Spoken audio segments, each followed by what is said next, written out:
EMP-119 Sub-Zero Macadamia Solar CPCN. This is a meeting of the North Carolina Utilities Commission. Commissioners present: Lloyd McKissick, Tommy Tucker, Donald Vandervart. I'm William Brawley. I will be presiding today. EMP-110 Sub-Zero in the matter of the application of SUMAC Solar for the Certificate of Public Convenience and Necessity to construct an 80-megawatt solar facility in Bertie County, North Carolina, and docket number EMP-119 Sub-Zero in the matter of application of Macadamia Solar LLC for a certificate of public convenience and necessity to construct a 484-megawatt solar energy facility in Washington County, North Carolina.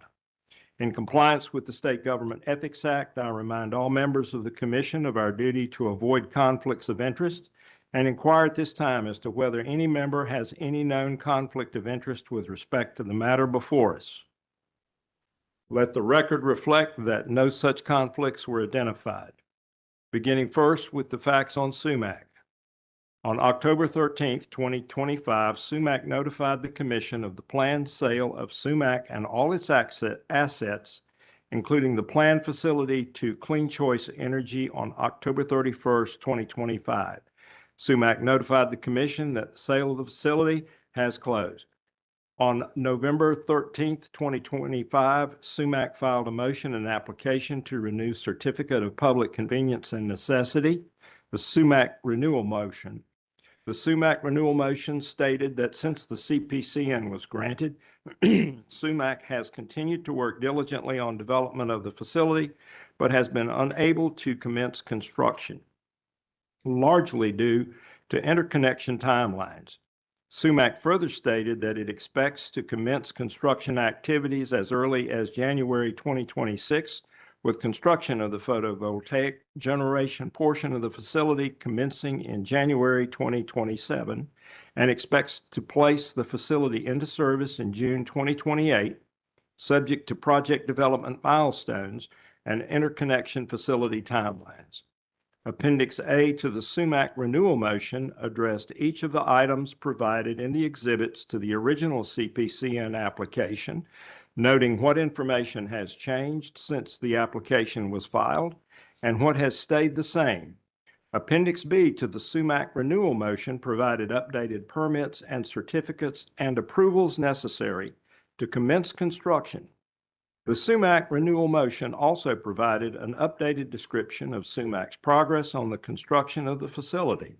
According to SUMAC renewal motion, the estimated costs North Carolina ratepayers are expected to pay for affected system upgrades have not changed since the issuance of the original CPCN. Commission Rule R863E3 requires that the facility's CPCN renewed if SUMAC does not begin construction within 3 years of the issuance of the CPCN. SUMAC's CPCN was issued on January 31st, 2023.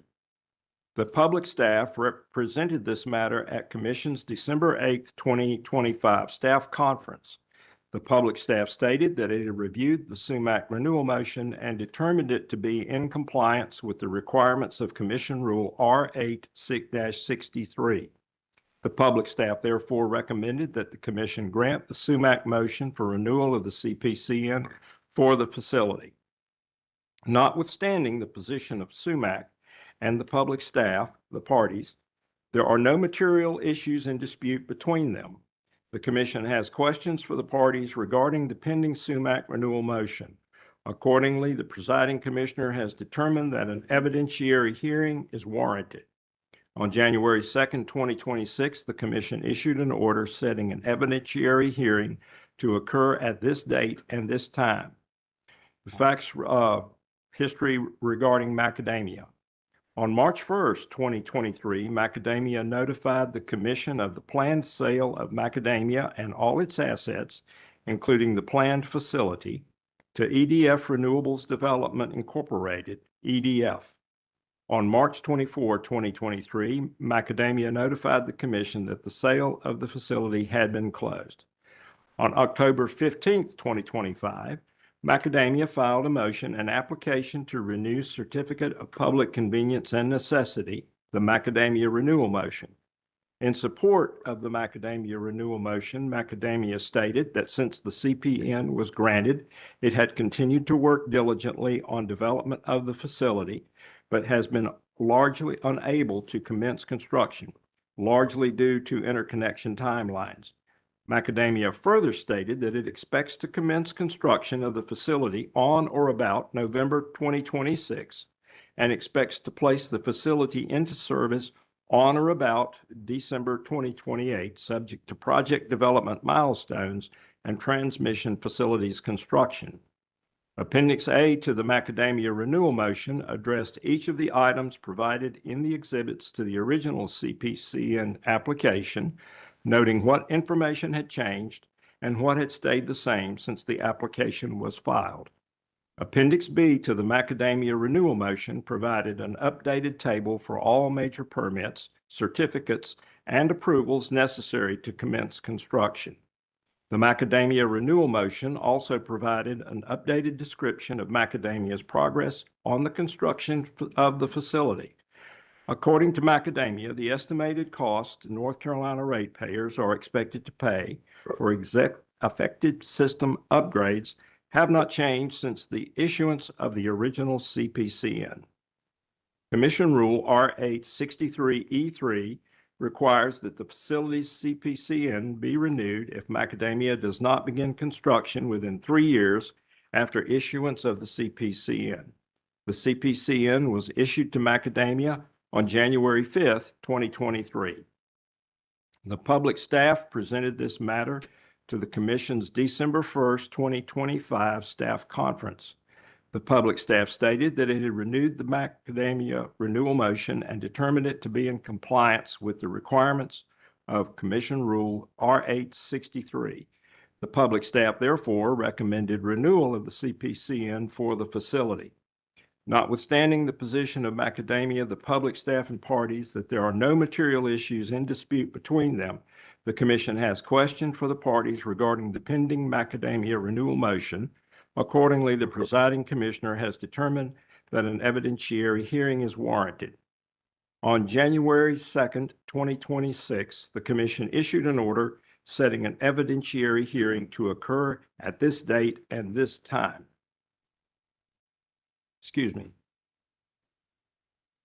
Relating to both dockets. On January 12th, 2026, the Commission issued an order consolidating these two matters for purpose of the hearing only. The intervention and participation of the public staff is recognized pursuant to NC General Statute 62-15D and Commission Rule R1-19E.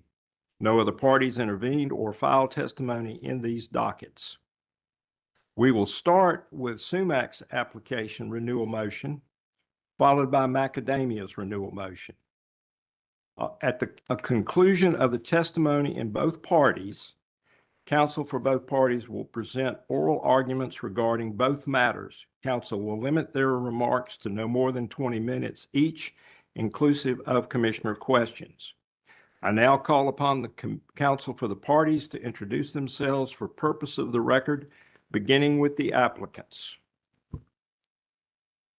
Commissioner Brawley, Commissioners, Ben Snowden of the law firm of Fox Rothschild on behalf of the applicants SUMAC Solar and Macadamia Solar. I'm joined today by my colleague Timberly Sutherland, also of Fox Rothschild.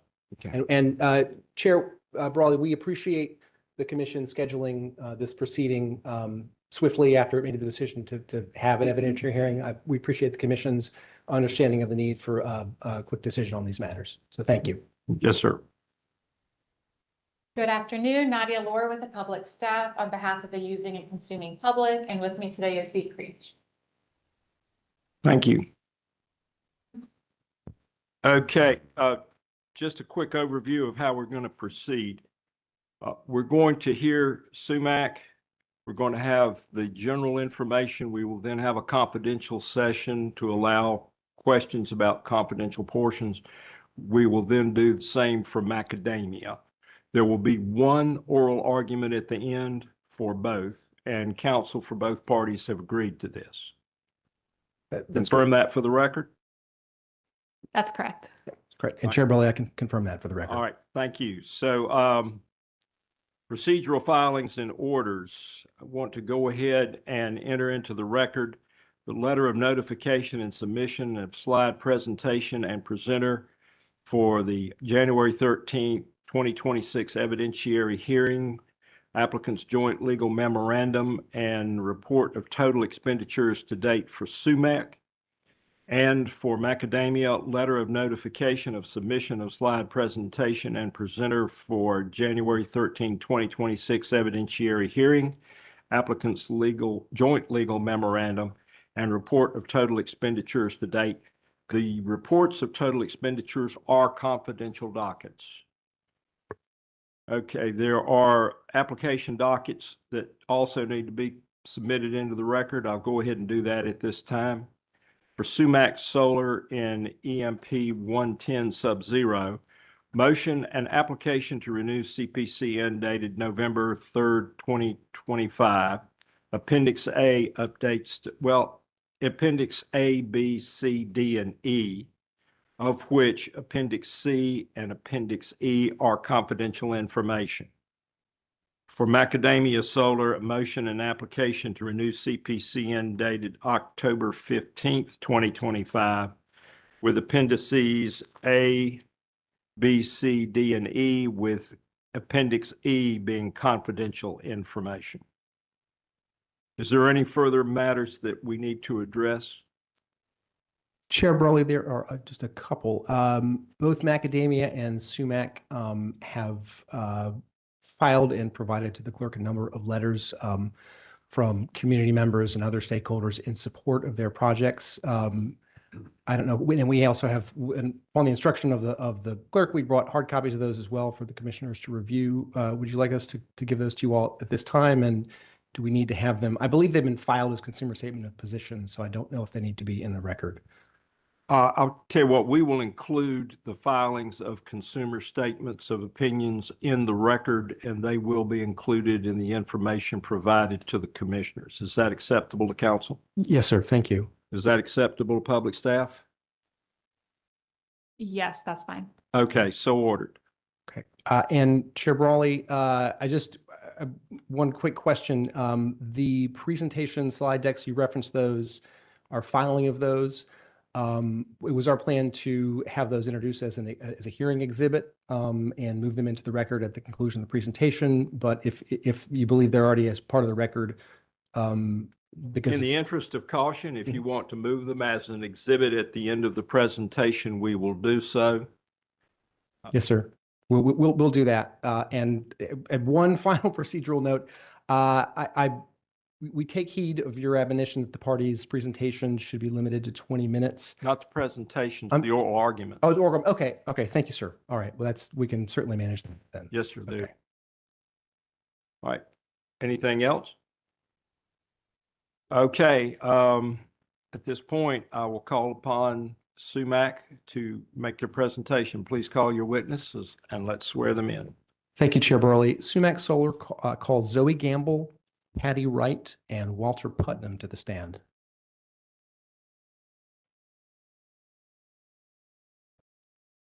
Where's the Bible? Okay, would you please put your left hand on the Bible and raise your right hand?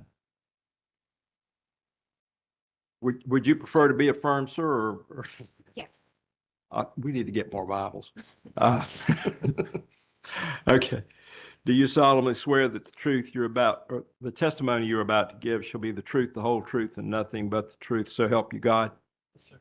Yes. All right. You're a witness, sir. Thank you, sir. Ms. Gamble, I'll start with you. Could you please state your full name and business address for the record? My full name is Christine Zoe Gamble Haynes. Our address is 45 South French Broad in Asheville, North Carolina. And Ms. Gamble, who is your employer and in what capacity do you serve? Clean Choice Energy, and I am the president. Okay. And are you the same Zoe Gamble that appeared at staff conference on behalf of SUMAC Solar on December 8th? I am. Ms. Wright, moving on to you. Could you please state your full name and business address? Patricia Ann Wright, and my business address is 45 South French Broad Avenue in Asheville, North Carolina.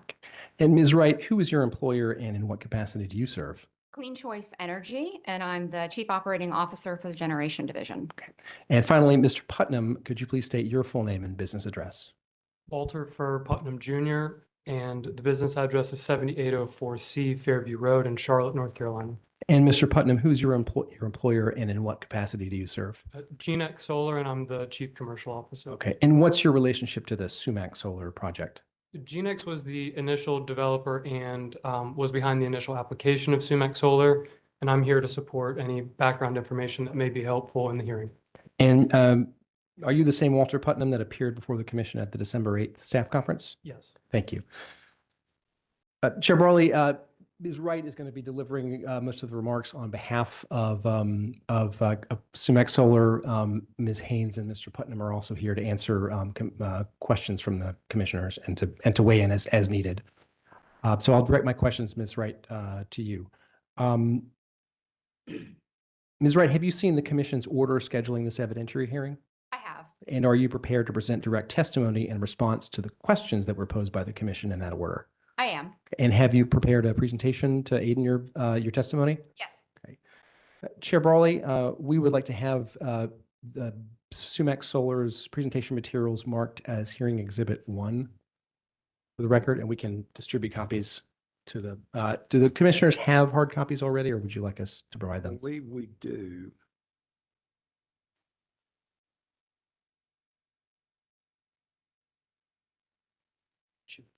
Are we talking about this? Yes, sir. Okay. Yes, sir. Thank All right, we do have them. All right, they will be marked as SUMAC exhibit number 1. Okay. Okay.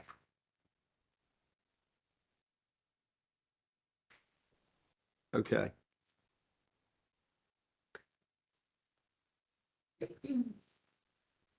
Ms. Wright, do you have any general testimony about the project, the SUMAC Solar project you'd like to present to the commission? I do, yes. Please go ahead.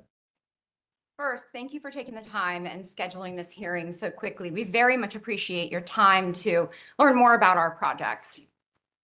So SUMAC Solar is an 80 megawatt utility scale project located in Bertie County, North Carolina. The project will generate enough electricity to power approximately 20,000 single-family homes in the North Carolina Dominion PJM system, which serves over 130,000 North Carolina residents. SUMAC Solar is supported by the immediate community members as well as other members of different North Carolina organizations, as evidenced by the letters in support submitted by Dr. Otis Smallwood from the superintendent of the Bertie County Public School System, the landowners of the parcels that will host the project, the Center for Energy Education, and also by the Conservative Energy Network and Conservatives for Clean Energy. Since issuance of the CPCN in January of 2023, the project has advanced materially with approximately $8 million spent and invested in reliance on the CPCN. There have been no material changes to the application and information contained in the original CPCN application.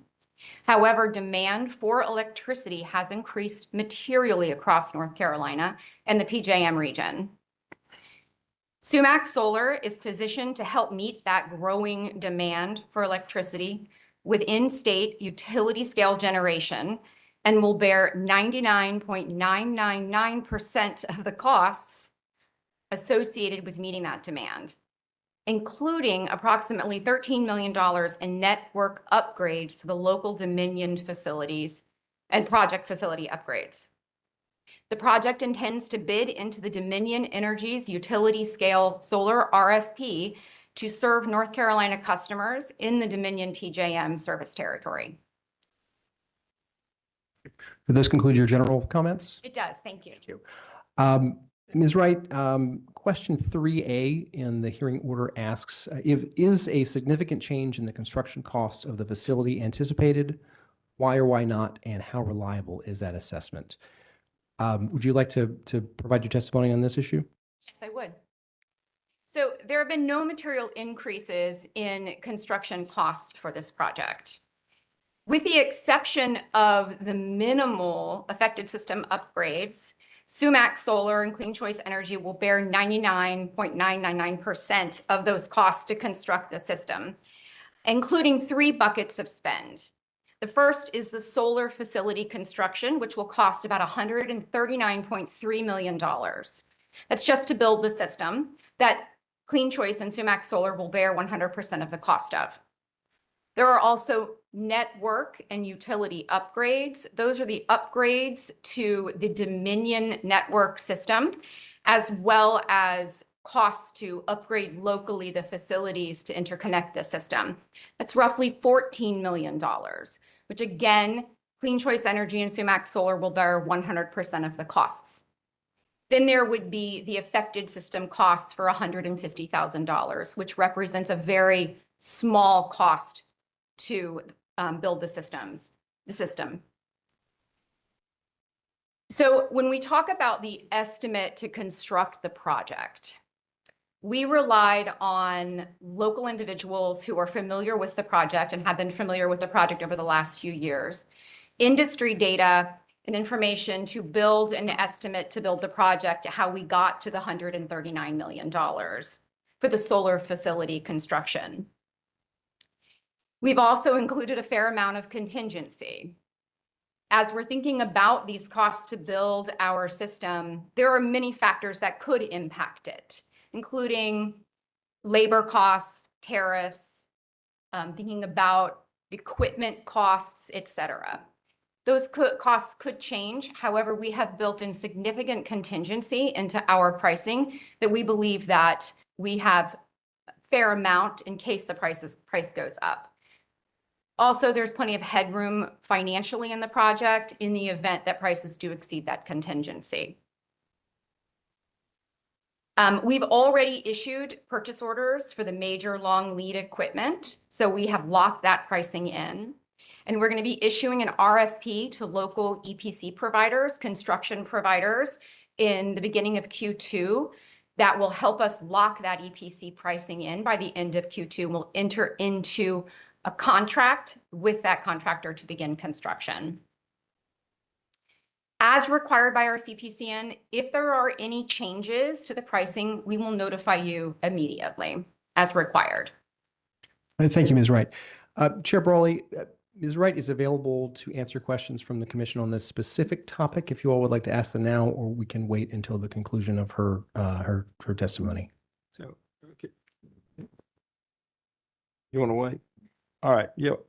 Let's go ahead and complete the testimony. We'll have crossed by public staff. You'll have a chance for rebuttal. And I would not be surprised if some of those questions were answered in that exchange. Okay. Thank you, Chair Brawley. All right, We'll move all the way through then. Okay. On to question 3B. Is a significant change to the affected system costs anticipated as construction gets underway? Why or why not? And how reliable is this assessment? Do you have some testimony on this topic? I do.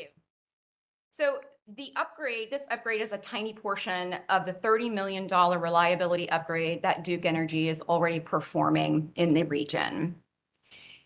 The SUMAC Solar portion is $150,000 of that $30 million.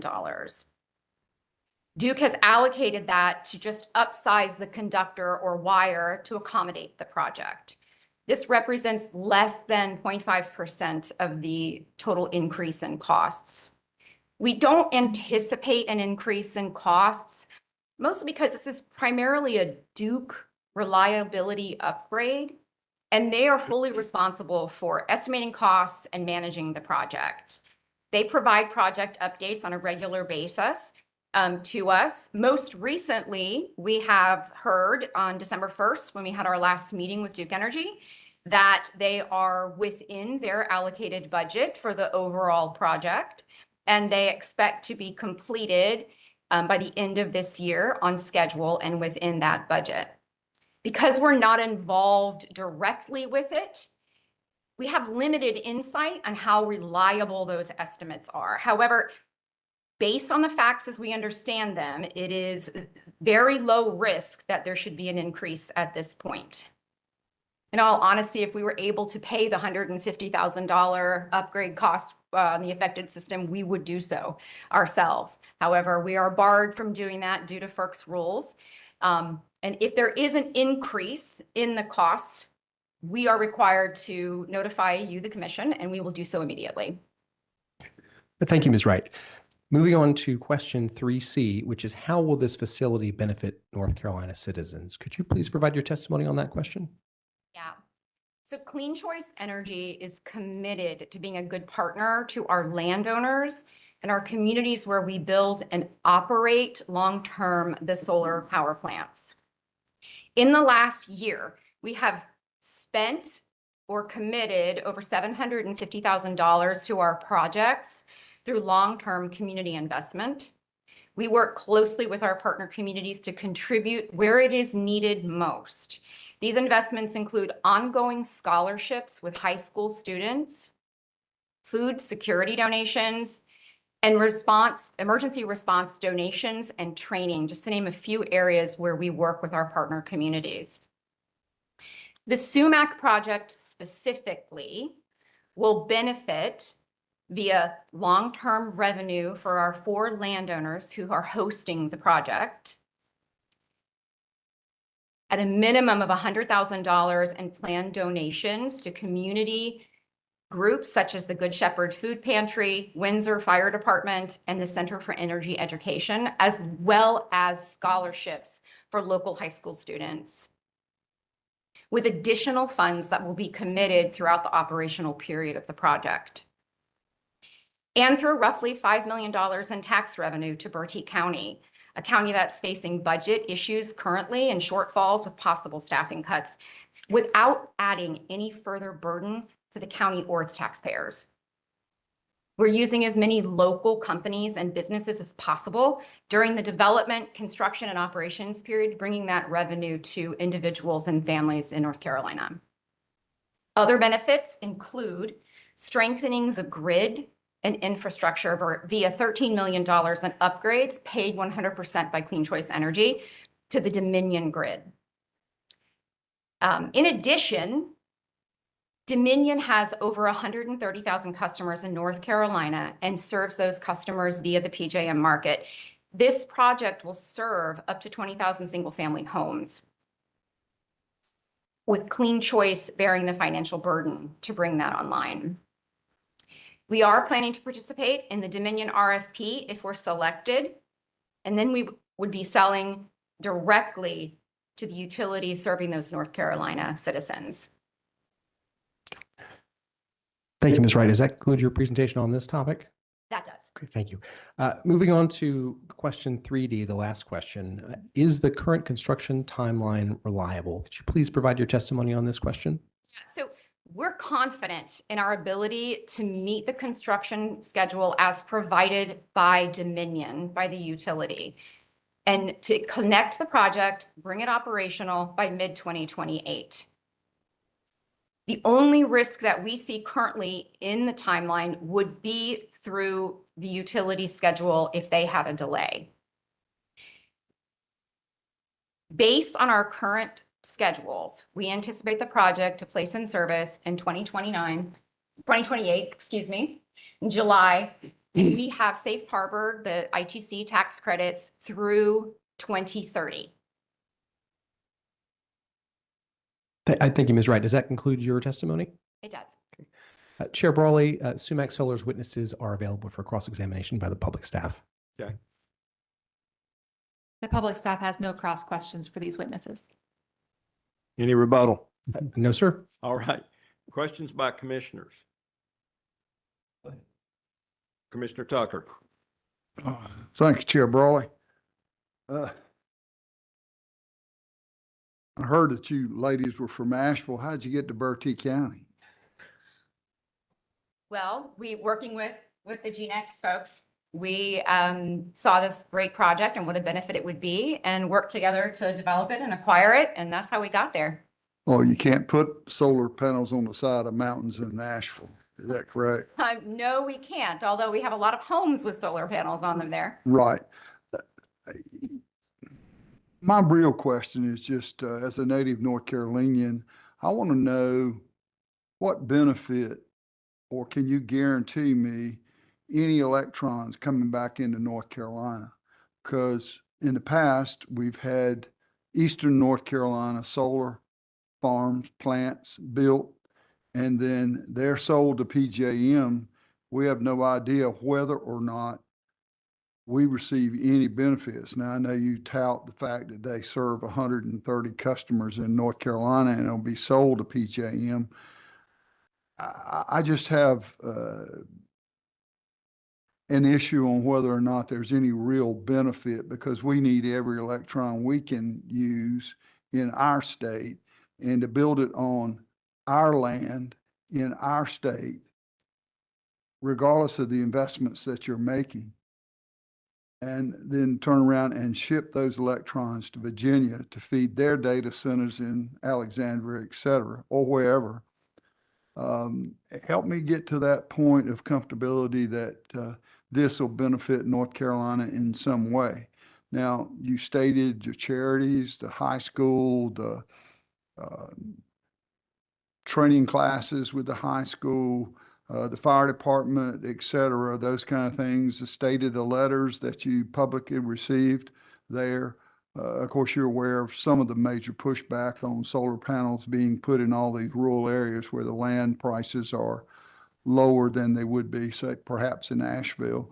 I just need to get comfortable with that idea. And then explain to me also as well the $150,000 that our ratepayers have to put in based on the FERC rule. And just help me with that, if you would, please. Absolutely, yes, sir.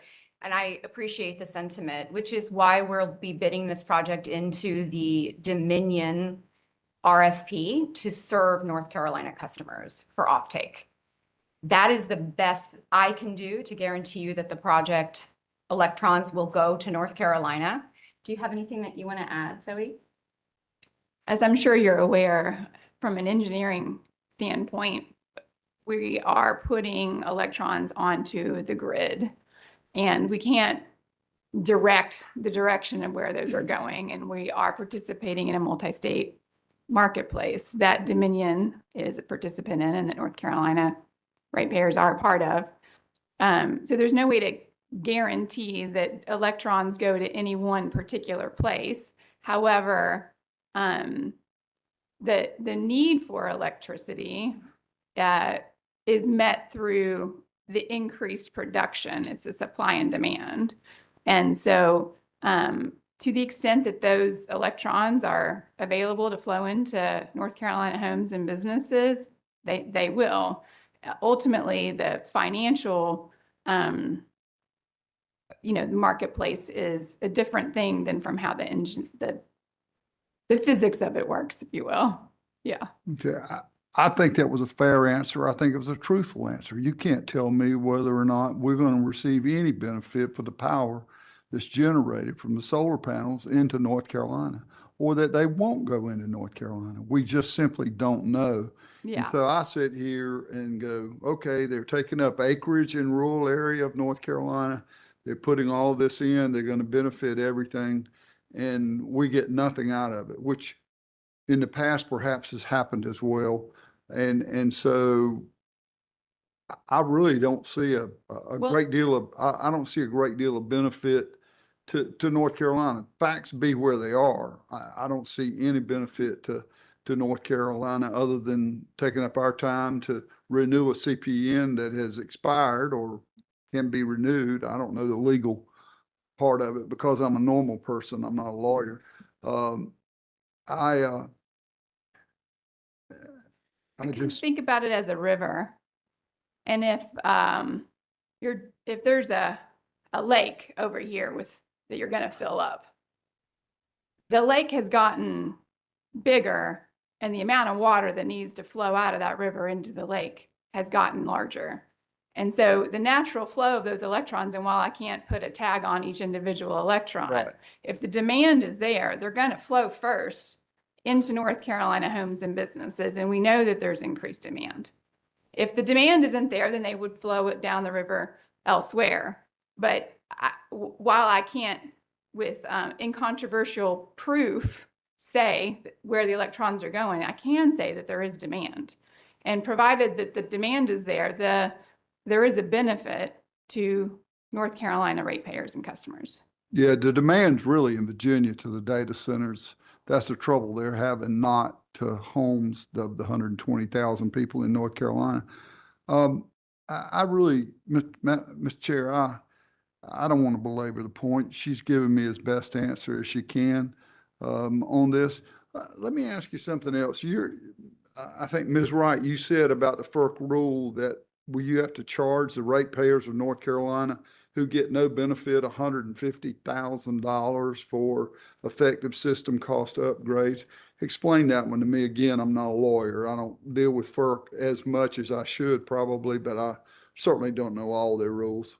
Yeah, it's a federal rule when there is an affected system, like the Duke system and the Dominion. Duke is an affected system by the work, the reliability work that needs to be done.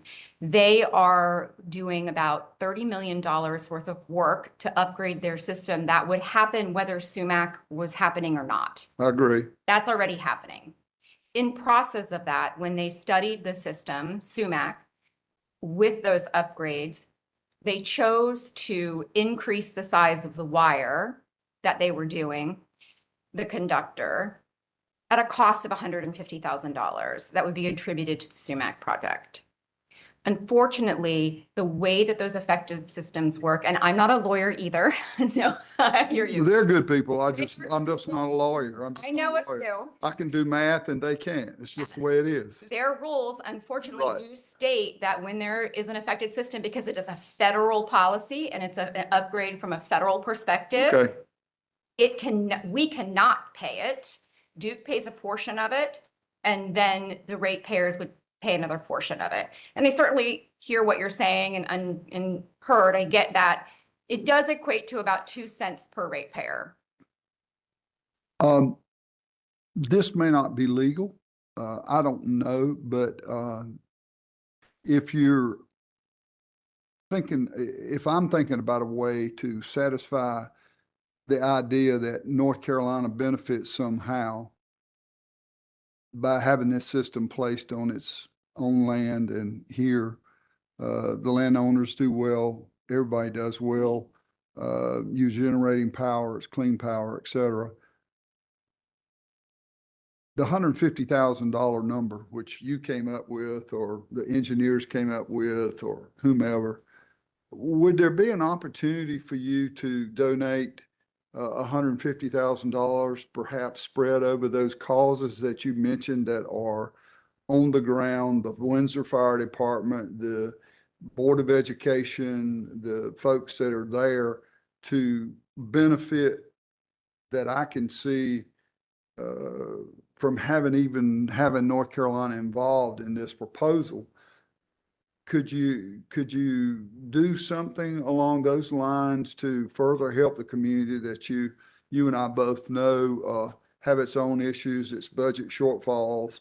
I've been through that county. I know what the hurricanes have done. I realize it's extremely rural and you see where I'm coming from. Is that, I'm extrapolating money from you, additional dollars, or asking for additional dollars. I'm just trying to find something that I can sink my teeth into that helps me overcome the objection that this is not really for North Carolina. It's for PJM and Virginia, and that I don't see any benefit to North Carolina from that. Now, you can tell me about the 120,000 people that Dominion happens to serve in that corner of our state. And granted, you may be totally correct on that. I'm not arguing that point either, because I have no idea either. I'm just saying, I just am having trouble with that. I don't even know if that's an avenue that's legally correct to even ask from this lectern to even ask you guys about that, but I'm just, to offset the 150,000 the ratepayers going to pay directly North Carolina folks in Bertie County, which I came from Eastern North Carolina, and I know about how tough it is out there. We're going to be able to tangibly notice something could happen there.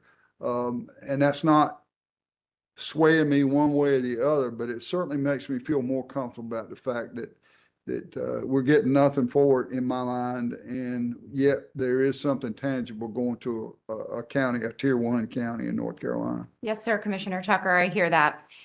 There's really no need to ask or to make that request. We already are partnering with the community, and it is our intent already to give the community, to begin with, as we first start working with them, we've already committed over $100,000 to the community. Well, I'm asking to commit 250. And You then- understand that, Well, right? Let me You got that, let- right? Let me answer that question. Yes, ma'am. You're the Yeah. president. I understand. Yeah, so I understand that there may be limitations on your ability to include that in your order, but as the president of the company, I am willing to commit to that. No further questions, Mr. Chair. Commissioner McKissick. Just a few questions, and I think I can probably get my answers without us going into confidential session. But I just wanted to begin with to get some understanding of the cost incurred to date. And just for clarity of the record, I mean, SUMAC received its CPCN on January 31st of 2023. Is that correct? That's correct. All right. Now, since that date, and I know you recited a number during your testimony, but is it your testimony that approximately $8 million has been spent toward the project since that time when the original CPCN was granted? So $8 million has been, roughly $8 million has been spent to date on the project. About 90% of that, 91% of that was spent since the issuance of the CPCN and Reliance. Okay. Now, was there a Duke effective system security deposit made? We have, part of that is yes, we have put $150,000 in security down on the Duke affected system. So, and that was 150,000 that Yes. has been already incurred today. And underneath an interconnection service agreement, SUMAC is responsible for the actual cost incurred by PJM on the engineering and construction of network upgrades allocated to the SUMAC project. And I gather that SUMAC will receive no reimbursement of that cost, even if the project does not proceed forward. Is that correct? That's correct. And is there a letter of credit that's been posted at this time? We have posted a cash deposit with, A cash deposit? Okay, all right. Now, to the best of your knowledge, are there any material changes to affected system upgrade costs that are anticipated? not to my knowledge. And if there were changes to the affected system upgrade costs, what's the process by which the commission, the public staff would be notified? We would submit a notification to the commission that there was a change. There is a fairly large process to change the scope of work that has to happen under the affected system if they wanted to change the scope or the costs. But we would notify you as soon as Duke notified us that there was some change. And are you committed to complying with all the notice requirements that are set forth in the original CPCN order? Yes, sir. And as it presently stands, why is it necessary for you all to come into this point to seek a renewal of your CPCN? What are the circumstances that have occurred that make it necessary at this time? The utilities construction schedule, Dominion's construction schedule, is rather lengthy. It's $14 million worth of work that has to happen. They will not be ready to interconnect us until 2028. And so the project has about an 18-month build time. So it is best for the project and the community if we don't start fully constructing the project until the end of this year.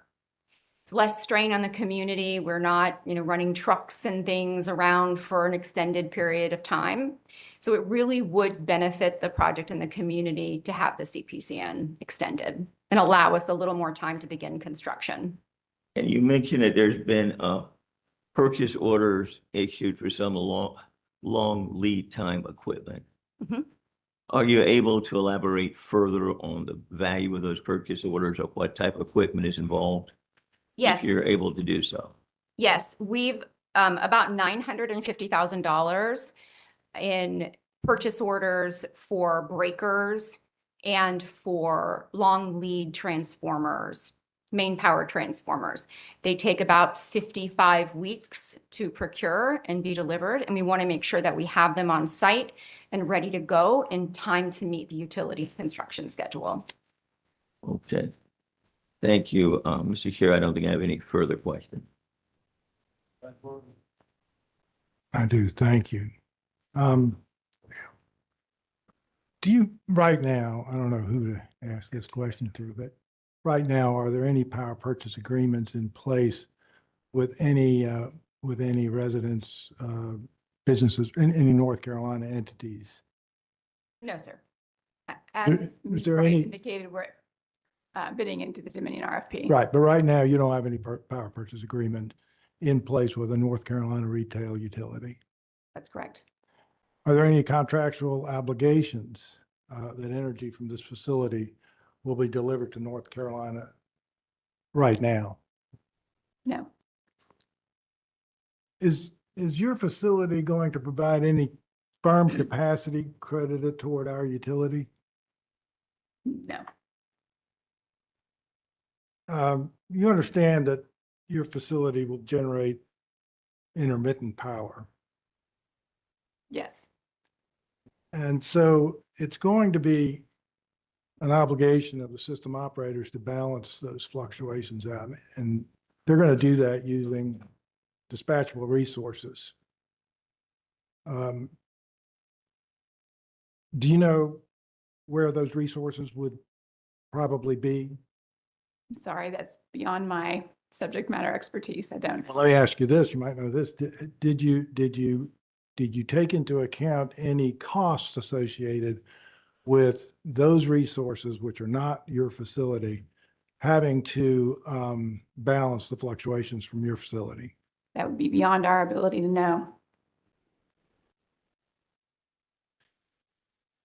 The transmission, and our chairman has pointed this out time and time again, transmission capacity is finite. And so you're being accommodated with the addition of transmission lines, but that transmission capacity is going to be yours. You're not going to reserve any portion of that specifically for future North Carolina needs, I presume. So you're going to be taking capacity opportunity. There's an opportunity cost associated with taking that transmission capacity from North Carolina. Would you agree with that? I don't know what Duke's or Dominion's transmission planning is. How many permanent full-time positions will be at the facility after construction is complete and you're actually generating electricity? After the system is complete and we're generating electricity, there will be 2 to 4 full-time people, O&M providers, that will be assigned to the project. And your tax payments, are they guaranteed for the life of the facility, or are they subject to future reassessment or policy changes? I can't speak to whether they're guaranteed. They could be subject to future policy changes, but based on what we know today, they are Under roughly current law. $5 million, yes. But Under current law. they're not guaranteed for the life of the facility as you sit here now today. Currently, they are. Based on current law, from what we understand. Okay, so barring some change Changes. in law, it'll be guaranteed. Correct. if you're denied, can you tell me, if you're denied this CPCN, can you tell me any North Carolina statutory requirement that would go unmet? I can't speak to North Carolina statutory requirements. Could you? Oh, that's all I care about. Yeah, I'm not sure I understand exactly the question that you're asking. I'm saying if you do not get this CPCN, can you identify any North Carolina statutory requirement that will have gone unmet?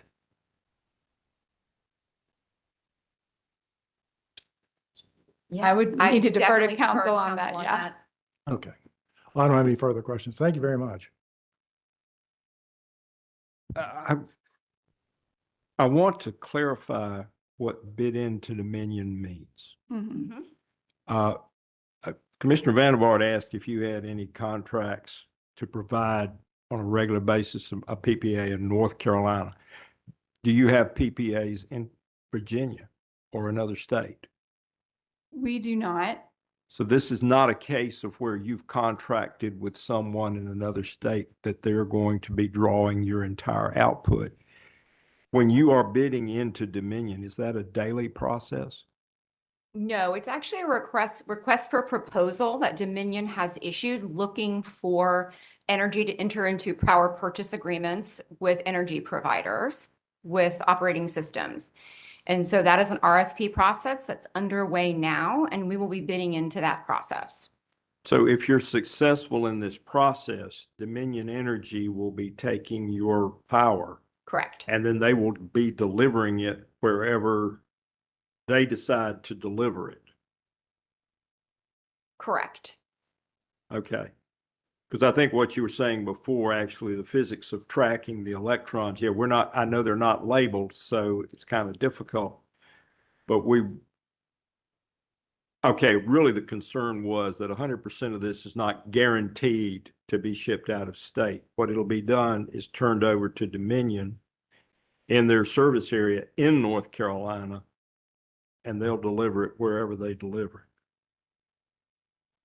You want to jump in? Is that a fair way to say it? Chairman Brawley, there's a separation between the financial instrument, which is the power purchase agreement between the facility producing the power and the off-taker, whether it be Dominion or another entity, and then the physical flow of electrons.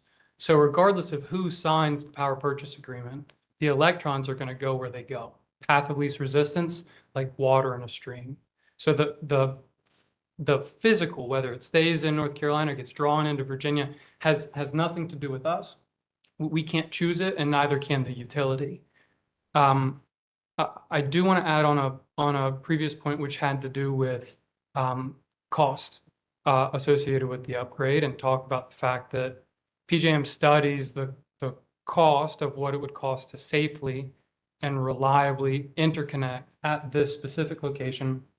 Dominion does this work in the background. That's how they came up with the $13 million, is that they spent years. I mean, it took over 5 years to go through all of the interconnection electrical analysis to get to what that cost would be and all the upgrades necessary to ensure that safe and reliable operation of their transmission facilities could continue in our presence. And we will pay for all of those upgrades. And these 2 points are separate and on a similar topic. Okay. Thank you. I think you've answered as much as you can.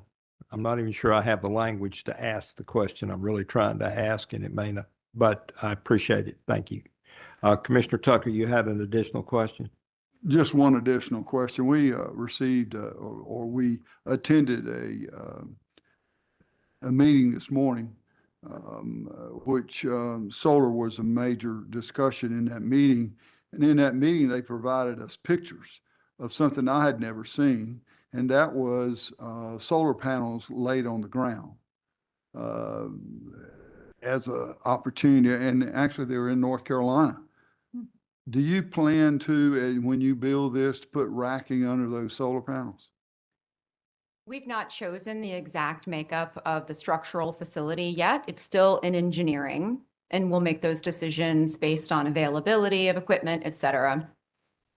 within the next probably 30 to 60 days. Ms. Wright, I understand you're trying to give me the best answer you can give me. I get all that, but it is from a maintenance standpoint and a long-term standpoint, not putting racking under solar panels is an issue. You may or may not be aware that they use sheep to eat the grass under the solar panels. And it's hard to do when they're flat on the ground, and trees grow up and grass grows up between the solar panels, according to pictures that I could show you. So it is incumbent upon me to ask if it's going to be because Dominion's not going to be stuck with these 25 years from now. It's North Carolina. And the dollars that you provide to dispose of them as you go forward in this process based on statutes. So, I can't tell you what to do, nor am I. I'm just telling you that it is very difficult long-term to keep in mind that racking needs to be under those solar panels. If you are talking with the engineers, it'd be helpful not only for those 2 to 4 people that you leave, because they can't do anything about it except, I don't know if they can walk on solar panels or not, but racking needs to be a part of the construction, in my opinion. Thank you for that. And I would love to see the photos, actually. I'm very curious to see Yeah, what it looks like. I got them upstairs, I do. So our projects so far that we're constructing now, and then we have constructed, all have racking underneath them. The racking system that goes flush on the ground, in my mind, is still not quite there from a technology perspective, and doesn't make it easy for us to maintain the projects. So I don't know which racking we'll use, and I apologize if I was a little vague. I don't know which one we're going to use. I understand. We'll be using racking for sure. And we do have sheep on our solar farms to date, and we will be using sheep most likely on these as well. Yeah, but racking that's elevated, not Yes. racking that's flat on the No, ground. sir. It's what I saw today, and the pictures aren't pretty as far.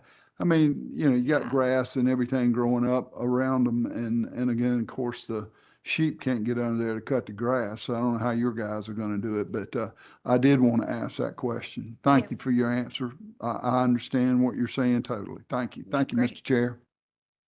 Any further questions? At this point, Mr. Snowden, I think we've completed with SUMAC, and we can proceed to Macadamia. Chair Brawley, I would like to ask questions on commissioner questions, please. I apologize for not offering that. The gentleman's recognized. Okay, thank you, sir. I guess this would be for all 3 of y'all, and I'll just start with Commissioner Tucker's last line of questions about racking.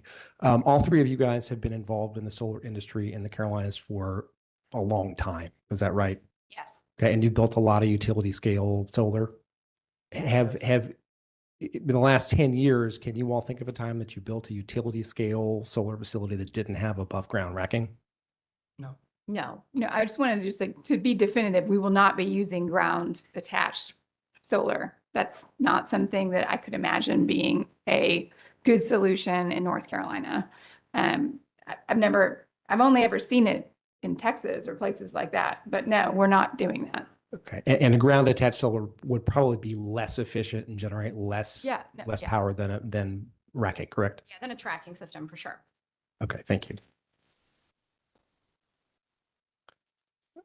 I'd like to follow up with Commissioner Vandervaart asked some questions about whether there was a statutory requirement that this facility would be fulfilling. You'll recall that? Yes. Okay, so you couldn't identify a statutory requirement or a statutory need.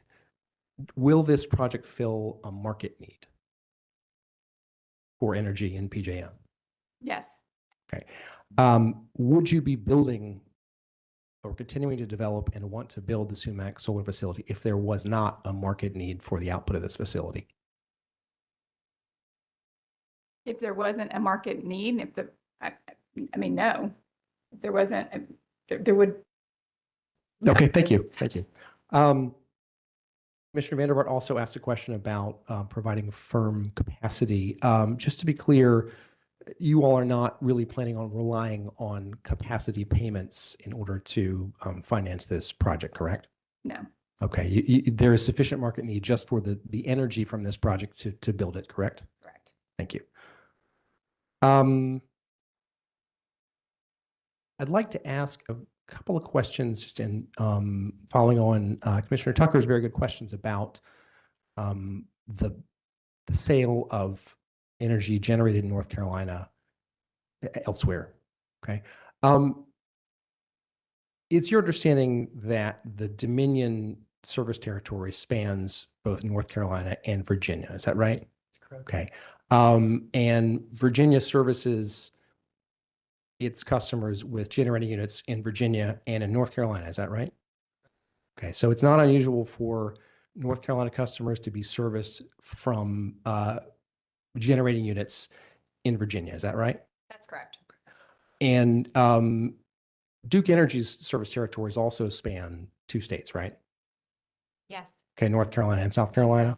Okay, and Duke's got generating units in South Carolina, right? correct. Okay, and it's not unusual for Duke, South Carolina generating units to be used to service load in North Carolina, right? Correct. Okay, and vice versa. Okay, so understand that we are in a very unusual situation where we have a state with both a traditionally regulated utility and then an interstate market. It's not unusual at all for generating units in one state to help service load in other states. Is that right? That's correct. Okay, thank you. Unless you're in Texas. Unless you're in Texas, right? We're not in Texas. There's also power that flows in between Dominion and Duke. And that happens to help balance the grid as well. So generation in Dominion service territory can help reliability in Duke service territory. And some of these fundamentals are the reason for the open access transmission. Okay, thank you for that. And Duke buys and sells energy to and from its sister utilities in other states on a daily basis, right? Correct. Okay, thank you. Just one final set of questions regarding Commissioner Tucker raised some good questions about the use of land and also about decommissioning of the project and what North Carolina will be left with at the end of the project's life. Is there a decommissioning plan in place for SUMAC Solar? Yes. There is. Will you yes. tell me about that and who's responsible for paying for decommissioning? Yeah, so we have a decommissioning plan in place with a decommissioning bond. And Clean Choice Energy and SUMAC, we are responsible for decommissioning the project according to that plan and with that bond in place. If I can build upon this as well. So the decommissioning plan was something that was not in place in early days of North Carolina solar development. And as GeneX began its initial development of quite a bit of solar in North Carolina, we believe that wasn't, fair may not be the right word, but it wasn't equitable to the landowners. So what we had done, and this counts for SUMAC, is that in the lease agreement that we signed with the landowners from the very beginning, before any type of regulation required it, GeneX made the commitment of the project company to ensure that decommissioning was in place for the landowner in the event that the county or state didn't otherwise require it. Decommissioning is very important. And these landowners, the 4 landowners that we've referenced in the application, all not just willingly entered into these agreements, they're excited about it. It helps change their families. So we're talking about over $20 million in revenue over a 40-year life of the system. And one of our landowners, Horace Beasley, has a multi-thousand acre operation. He's only putting a portion of his land into the solar facility to diversify revenue stream and strengthen his farming operation. He makes some excellent peanuts. And I've spent a lot of time with Horace, and I've spent a lot of time with Blunt Knowles and his cousin William. And these folks, they had the opportunity to choose, and we provided that opportunity to them. Hey, would you be interested in doing this as an alternative revenue stream? And they're very excited about it. I would say the county's also very excited about this project as well, and it's evidenced in the letters of support that we have. And it's in large part due to the fact that there's $5 million in revenue, tax revenue, going directly to North Carolina families and benefiting North Carolina. And these dollars stay local. And when you look at a cost, it's an important cost, but a relatively small cost of $150,000 as compared to $13 million worth of network upgrade, 100% borne by the project, $5 million worth of tax payments, $20 million plus. That's a low end conservative estimate of payments made to the landowners that are local North Carolina landowners and a community that's supportive and excited for the project with appropriate decommissioning and a long-term view. I'm passionate about it. I apologize for going on a little bit, but it's something that's it's exciting and it's exciting for a lot of our landowners. Thank you. And Mr. Putnam, just to follow up on that, at the end of the lease, when the project finishes its service life, it'll be decommissioned at the project's expense, right? 100% Okay. of the project expense. And at that time, Mr. Beasley or his descendants or his heirs and your other landowners and their heirs, they will have the ability to decide what to do with the land, whether to keep it in agriculture or do something else with it. Is that right? Absolutely. Okay. Unlike if it were a subdivision or a mall or something like that was more permanent, this use allows a return to agriculture if the circumstances are right for it. Is that right? That's correct. And the nature of these families, farming is a part of their culture. It's a part of their way of life. And I can guarantee you they would not have done it otherwise without the decommissioning agreement, because they told me as such. And I sat down with each of them. The actions that North Carolina has taken in the past couple of years to include decommissioning as a requirement, I think is excellent, and it's helping our industry as a whole. And it's very, very important to these landowners.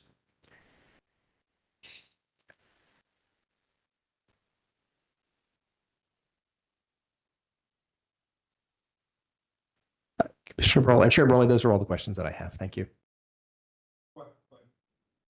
I just have, Questions from public staff? yes, thank you. I just had one clarifying question. I think Commissioner Tucker was talking about the affected system costs that will be paid by Duke and Duke ratepayers. And just to clarify, how much of that $150,000 is going to be paid by North Carolina retail customers versus South Carolina retail and wholesale? And it's okay if you don't have the exact numbers, but maybe a percentage. I believe it's somewhere around 50%, but I would like to check that answer. Okay, so less than $150,000 Yes. will be paid by North Carolina retail customers. I would like to check that answer to be sure, that I get you the correct number. Okay, thank you. Okay, I think, Mr. Snowden, let's take a 10-minute Okay. break. Chair Brawley, before we break, I would just ask to have the witness's testimony and the hearing exhibit 1 admitted into the record, please. That's correct. So ordered. Thank you, sir. And can I just have, I have one question. So after this panel comes down, the public staff panel is coming up to the stand. Is that correct? Yes. Okay, I just wanted to confirm so that they're ready. I'll tell you what, we'll go ahead and do the public staff on SUMAC, Yes, on SUMAC. and then we'll take a break at that time. Perfect. We'll just Okay, hold it together. That's a better answer. Yes, thank you. thank you. Thank you again for your time. Thank you. Thank you all. So the public staff now calls Dustin Metz, Jeff Thomas, and Tommy Williamson to the stand. I thought you were doing that.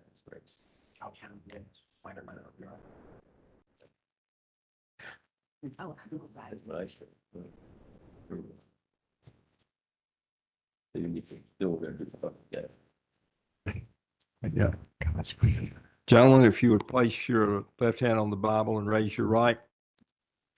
Do you swear that the testimony you're about to give is the truth, the whole truth, and nothing but the truth, so help you God? I do. Please be seated and state your names for the court reporter.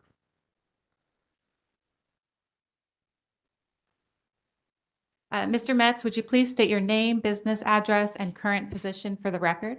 My name is Dustin Metz. My business address is 430 North Salisbury Street, Raleigh, North Carolina. I am the director of the Public Staff's Energy Division. And Mr. Thomas?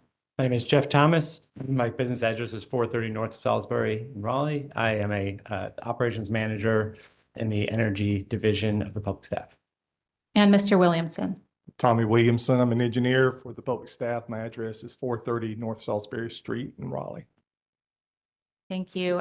Chair Brawley, these witnesses do not have pre-filed testimony, and we have no testimony to be entered into the record.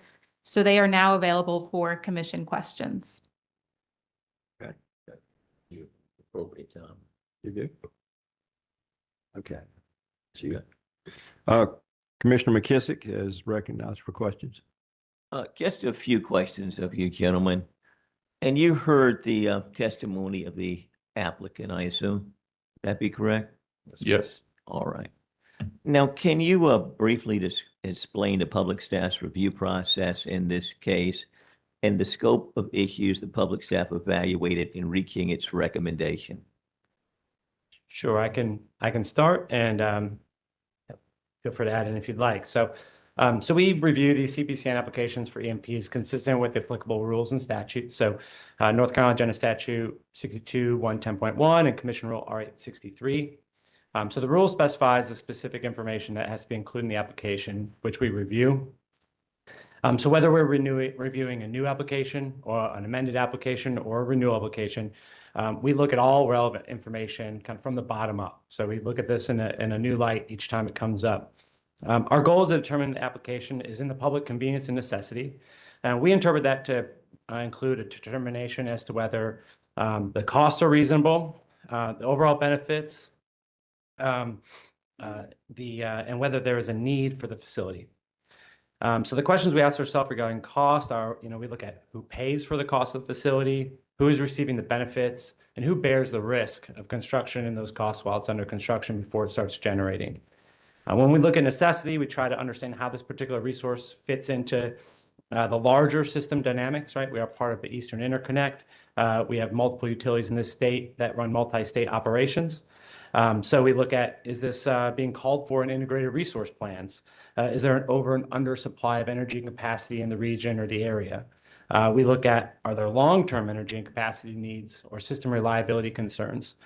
We look at how this facility might impact prices for retail ratepayers. We look at how it might impact system operations. So therefore, our investigation really involves, we review the application, we send discovery requests, and we have conversations with the applicant.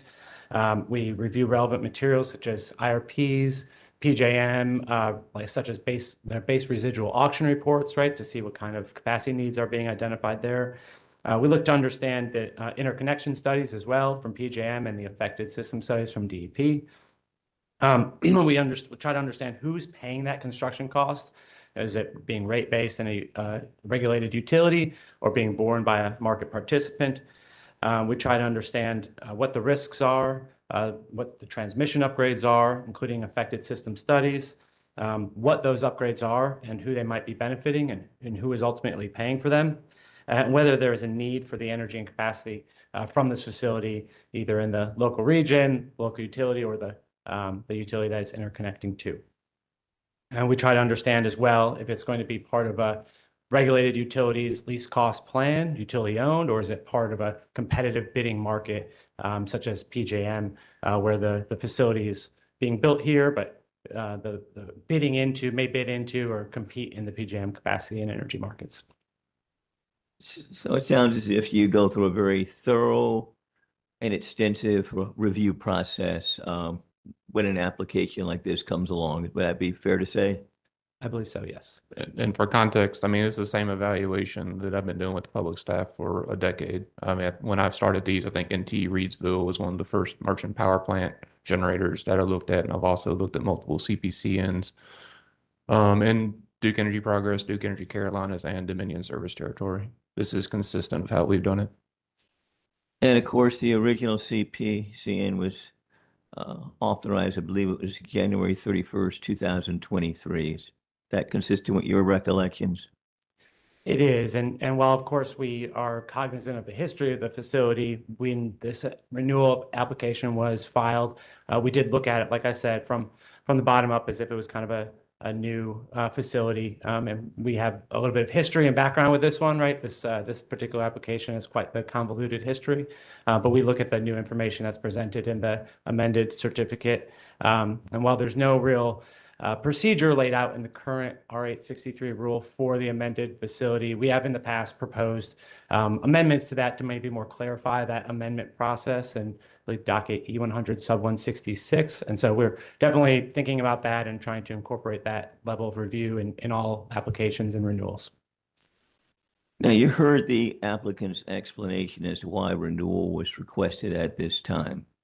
what are your thoughts related to that explanation that was provided, or do you have any further testimony that you would like to provide in terms of why it's needed or necessary at this time?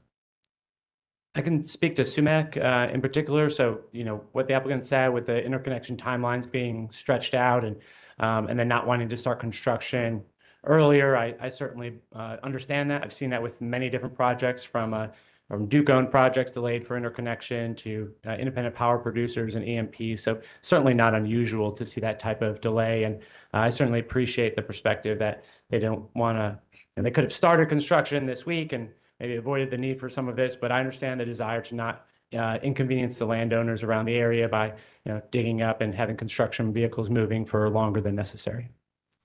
And of course, the public staff has recommended that the renewal application be granted. Is that correct? That is correct. All right. Now, Mr. Mertz, is it your understanding that the only cost potentially implicating DEP ratepayers in this docket are the affected system upgrade costs? That is correct, and that's a function of the FERC crediting policy. All right. Now, and Mr. Thomas, Mr. Mertz, either one of you can address this.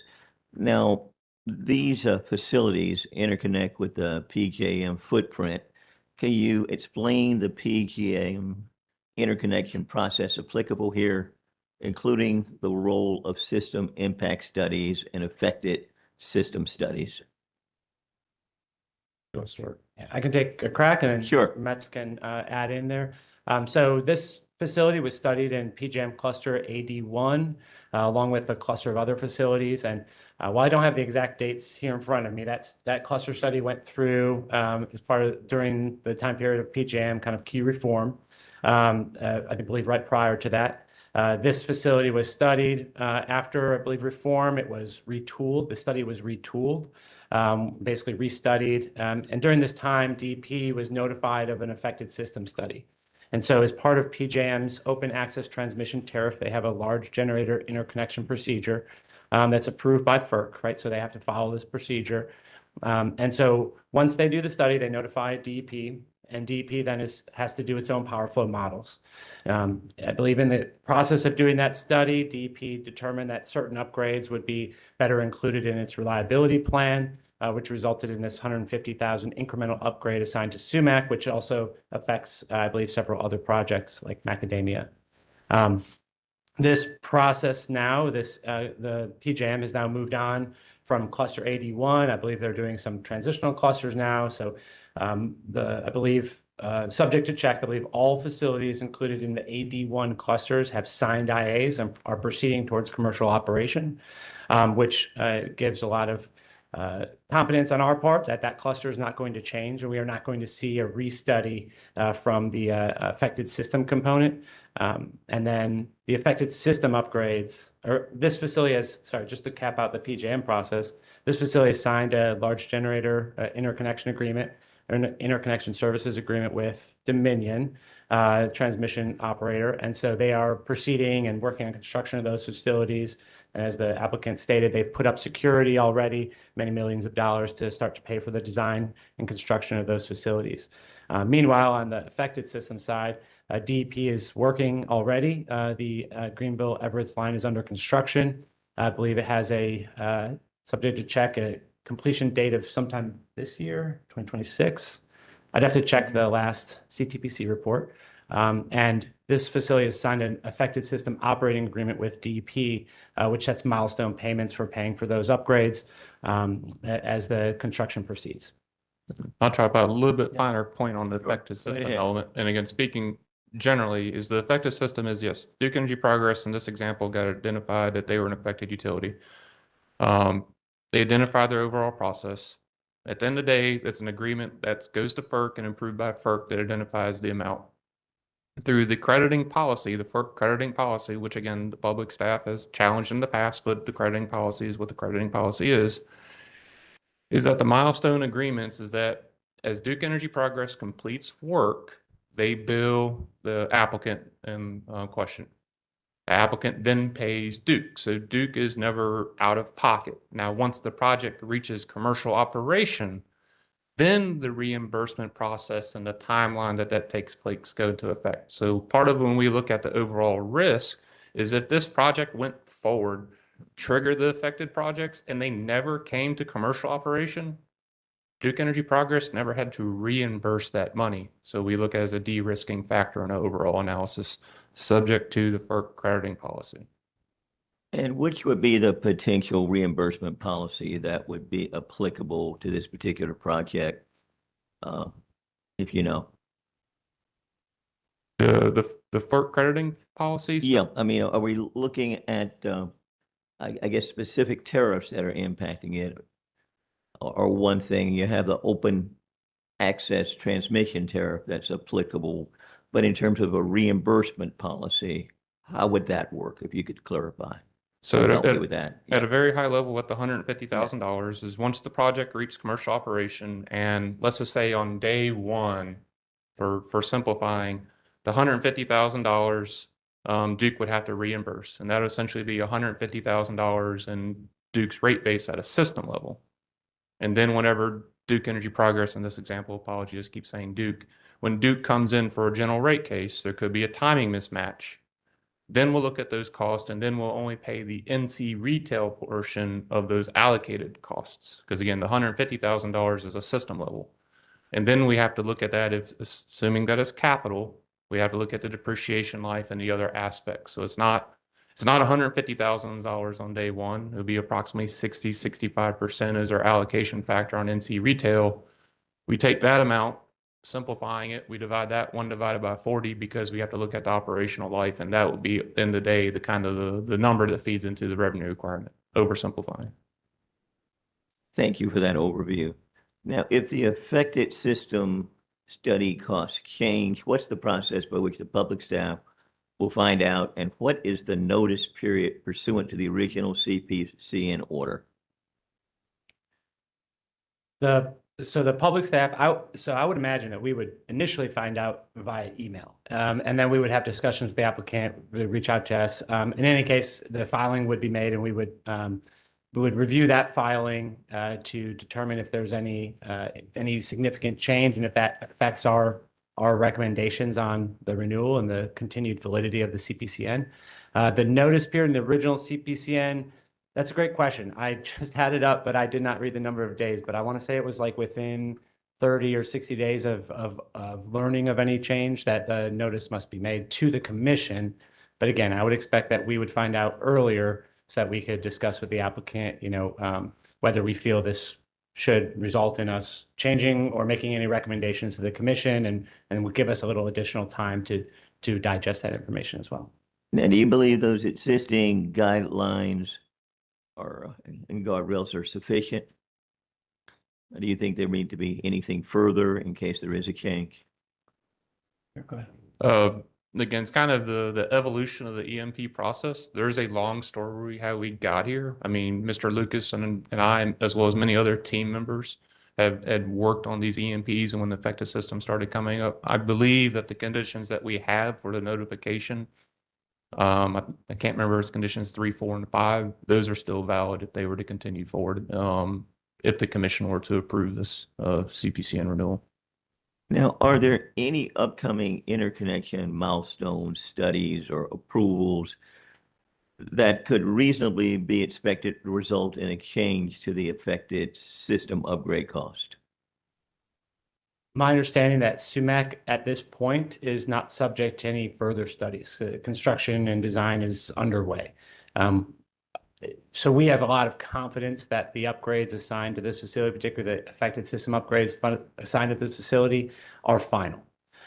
Now, it's always possible that the amount could change, right? It could be 160,000, 130,000. We see that all the time where an upgrade estimate gets put out and the final accounting report is slightly different. That's going to be the case with any project, but we have a lot of confidence in the accuracy of the upgrade estimate, right? These are pretty advanced studies, and we don't expect any additional interconnection studies to be performed on SUMAC that would result in additional upgrades outside of what we've already identified and reviewed.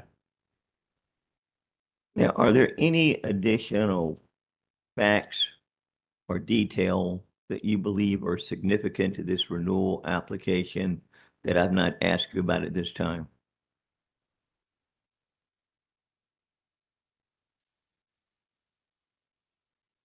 The only thing is kind of like a snapshot in time, as Mr. Thomas talked about.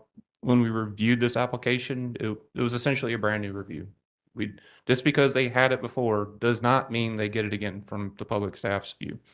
So the only thing that I can add more context to or brevity to, it's the need for when we first approved it versus the need of when we approved it now has only increased. When we're seeing the load growth that's occurring in the Dominion service territory, as well as PJM. And that's very significant load growth. And I think there are more data centers located within the territory than any place else. Large load additions are occurring across Dominion Energy Service Territory. We're a joint state. We require generation being produced in Virginia to serve North Carolina customers and vice versa. And I believe the applicant provided testimony that this particular project to provide power would be sufficient to power 20,000 homes. Does that sound reasonable? Yes, that sounds about reasonable. I don't often measure capacity and energy in homes, but yes, that sounds about reasonable. Obviously, solar is an intermittent resource, and it will be integrated into the complex dance that is the PJM load balancing, right, which is subject to a variety of intermittent resources and load. And so, if you go back and look at the 2018 IRP, Dominion IRP, and you compare it to the 2025 IRP update that we just filed comments on late last year, I think you'll see a big difference in the load growth rates, right? I think Dominion, if my memory serves, in their last IRP update was projecting like greater than 4% demand growth over the next 15 years, and 5% growth in energy demands, right? So there's a vast need for resources in Dominion's territory to serve Dominion customers. Approximately 300,000 people or so that live in North Carolina's territory served by Dominion and PJM. And so we look out for those and we try to understand what they need. And ultimately, these resources that could provide that needed energy and capacity into PJM benefit customers in North Carolina that are paying PJM prices that are served by Dominion, right?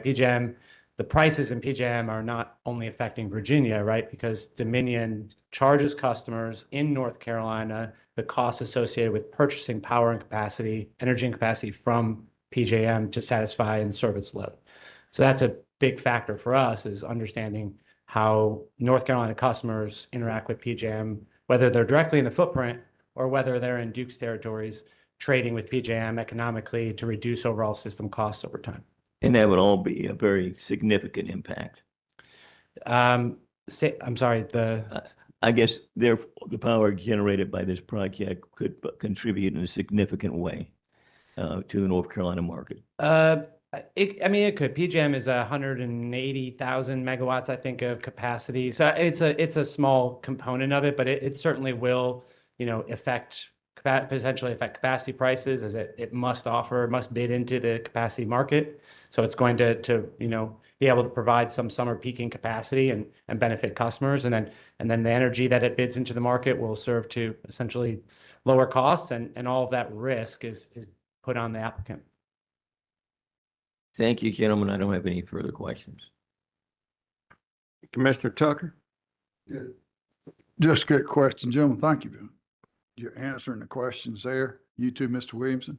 And I guess asked Mr. Metz, you had stated earlier that you've been looking at these projects for over 10 years since you've been on the public staff. This project is part of Duke's transmission plan, is it not? So we're talking about the Upgrade. They're talking about the upgrades. So the effective system, yes, Duke Energy Progress identified, I believe it's subject to tech, about a $30 million project that was required as a reliability project. Okay. And, the ratepayers, as Mr. Thomas alluded to, paying $150,000 eventually getting to the ratepayers. We look at projects, or you do, and then you report to us in favor of the consumer, trying to get the best opportunity for our ratepayers.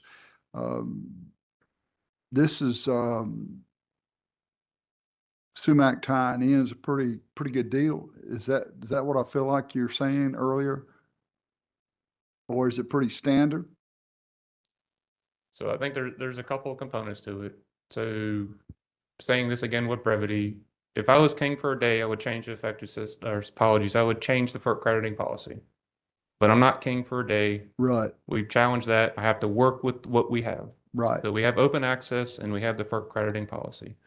So given that the nature, $150,000 for the incremental upgrades that are occurring on the line, plus in addition, looking at the monthly fuel reports that are filed publicly with the commission, we can see economic purchases that get made, we use air quotes, daily. They can happen as is economically in the interest of Duke Energy Progress and Duke Energy Carolina customers. We find this project reasonable and the affected systems reasonable. We review affected systems on a case-by-case basis, and in this case, $150,000. It's not material. The project needs to be completed. If it doesn't get completed, Duke Energy Progress customers are not going to be harmed. Mr. Thomas. If I could just add, Mr. Metz said it's not material, and I think he was using some energy parlance. What that means is if in the current ongoing DEP rate case, if we disallowed $150,000 out of rate base, it would not change rates. And so that's what we mean. It hasn't passed the materiality threshold where it would impact rates one way or the other. So Okay. we're not trying to trivialize $150,000, Yep. recognize it is a lot of money, but for DEP particularly would not impact rates. Thank you, Mr. Thomas. Okay. Thank you, Mr. Chair. No further questions. Thank you, gentlemen, for being here. Commissioner Vandermark. Two quick ones. First of all, this facility will actually be located in the Dominion area, right? Service area. Is that right? That's correct. And just, I thought I heard one of y'all say that will this project provide firm capacity credit for Dominion? The most recent in Dominion, when you bid into the capacity auction, your nameplate capacity or UCAP is degraded by the ELCC, the effective load I understand carrying that. capability. In PJM, the ELCC of solar only resources is greater than it is in Duke's territory. Okay. I believe the last I saw was 9%, something like that. So it would be able to offer a Right. certain amount of capacity in the PJM. I just wasn't clear because I asked that question to the previous witness, but I asked it for North Carolina. So North Carolina won't get any firm credit, but the PJM might. They may bid into that. I heard that question. I thought you had asked about, it sounded to me like you were asking about, does it offer dependable capacity, like dispatchable? And that it does not, but it No, I would said- get capacity credit in the PJM capacity. In the PJM, but Yeah. it won't give our Duke any firm capacity credit, right? Well, At least Duke, that's what- there's no market in Duke's territory, so there's no way to get them like So a, they won't get paid for firm capacity credit. yeah, they're not selling to Duke, I don't believe, so there's no capacity credit Okay. there. But they're still providing capacity I for understand. summer, when we have these high extreme heat temperatures and these load spikes, we see what it does to reserves and having that capacity. So are they obligated to provide power to North Carolina during summer peak and winter, or you're talking about PJM again? They're located in North Carolina's PJM footprint, and Right. therefore they do have a must-offer requirement into PJM. and- PJM. Yes, yes. Thank you very much. Questions on commissioner questions No questions from the public staff. from the applicant? Yes, sir. Chair Brawley, I have a few. Mr. Metz, Commissioner McKissick asked you about the review process for SUMAC Solar. Do you recall that? Generally, yes. Okay. And when the commission was first considering a CPCN for SUMAC Solar, it took a long time to get that CPCN, didn't it? Yes, it took a Yeah. while. Okay. And you recall it was almost 3 years from the time that they applied to the time the commission granted the CPCN. Is that right? Yes. Okay. And in that proceeding, do you recall that the public staff recommended that the commission not grant the CPCN for the facility until the commission was certain about what the affected system costs for the facility would be? Is that right? That's correct. That got into the long history of evolution that we had for all of these projects. In order for the public staff to make a recommendation to the commission, we believe and still believe that we have to have the all-in cost to make that evaluation. We just didn't want to take it on a pinky promise. We couldn't take it in saying, we'll tell you when we see the number. It's like, no, we want to have the number in order we can make our recommendation to this commission. And that's the approach that you all, the public staff has taken in other merchant plant dockets, at least for the last 5 years. Is that right? Yes, Okay. And the commission has generally followed that approach, hasn't it? yes. Okay. I think, Mr. Thomas, you provided a little testimony about the other regulatory dockets that the commission has got concerning merchant plants and affected system upgrades. Is that, you recall that? The rule change docket? Yes, sir. Yes. Okay. And that's, you had said it was E100 sub 166, but it's E100 sub 176. Isn't that right? I take your word for it. I don't. Subject to check. 66, yeah. Okay, thank you, sir. Yeah, just for reference, could you elaborate a little bit on why the public staff filed that petition for a rule change in that, if you can? Mr. Metz, would you like to? I think he was more involved in the crafting of those drafts rules. So a lot of it was the evolution of what we're seeing before the commission in merchant power generation plants. That in order to be a transparent process and both to ensure that the applicant was aware of what we're evaluating, we needed to have these data points in order to make our conclusion. We also foreseen what was going to happen is like we will likely have renewals. If we have 10 merchant power plants, the odds are we're going to have a couple renewals. So we put stuff into the rules looking ahead to these impacts that we're sitting here before the commission and try to make sure it's like, in order for you to come in and to make a determination for efficiency, these are all the data points that we need. And based upon our review of the current rules, as well as the items that Mr. Thomas talked about, there's a degree of ambiguity here on exactly what is required. That rulemaking docket was resolving some of those conflicts. Okay, thank you, Mr. Metz. And one of the proposals the public staff had made in that was to require applicants to include information about the benefits of any transmission upgrades that they triggered. Do you recall that? Yes, Okay, and that rulemaking docket's still pending, right?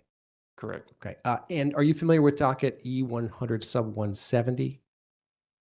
May need a general refresh. Okay, that's a commission docket in which the commission has required Duke and Dominion to file quarterly reports of affected system studies and also any affected system agreements that they enter into with merchant generators. Is that correct? That's my general understanding, yes. So if Duke were to form a new study or there was going to be a new agreement or or amended agreement, those would have to be filed in that document and the commission would get notice that way. Is that right? Yes, because that was also one of our asks, because we wanted additional transparency into this process that was taking place, start getting insight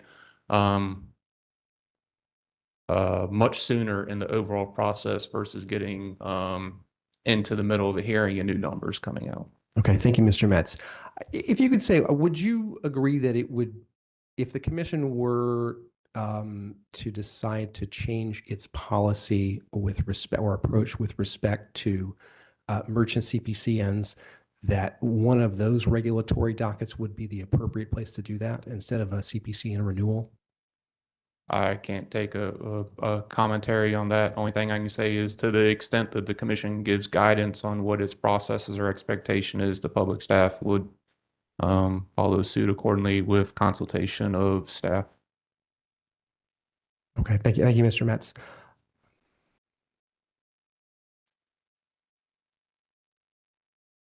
Those are all the questions I have. Thank you very much. The panel is excused. I think at this time we will take that 10-minute break and then we'll start with Macadamia. Thank you.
This will now be the matter of Macadamia.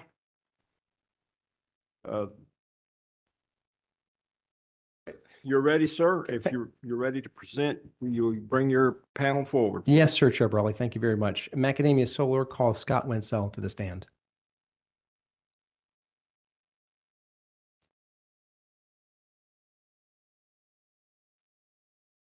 Yes. Would you put your left hand on the Bible, raise your right? Do you swear that the testimony you're about to give shall be the truth, the whole truth, and nothing but the truth, so help you God? I do. Yes, sir. Thank you, Mr. Wenzel. And I apologize. I've asked you this before. Is it Wenzel or Wenzel? Wenzel. Okay, Wenzel. Okay, I didn't want to mispronounce your name the entire time. Mr. Wenzel, could you please state your full name and business address for the record? Scott Jeffrey Wenzel, 15445 Innovation Drive, San Diego, California. And Mr. Wenzel, who is your employer and in what capacity do you serve? I'm the Director of Development for EDF Power Solutions. And what's your relationship to the Macadamia Solar project? Macadamia Solar is wholly owned and being developed by EDF Power Solutions. And are you the same Scott Wenzel that appeared before the commission at the December 1st staff conference? Yes, Okay. And Mr. Wenzel, have you seen the commission's order scheduling this evidentiary hearing? I have. And are you prepared to present direct testimony in response to the questions posed by the commission in that order? Yes, Mr. Wenzel, have you prepared a slide deck for presentation to the commission? I have. Okay. Chair Brawley, I would ask that that slide deck be marked as hearing exhibit 2. Do you all have copies of that? If we're having a consolidated evidentiary hearing, would that be appropriate for hearing exhibit 2? We'll go ahead and do it that way. That'll be hearing exhibit number 2, so ordered. Okay, thank you, sir. Chair Brawley, Macadamia would also ask that the hard copies of letters of support that were provided for Macadamia be marked as hearing exhibit 3. So ordered. Thank you, sir. And we'd like to just distribute those hard copies if that's to the commissioners, if that's all right.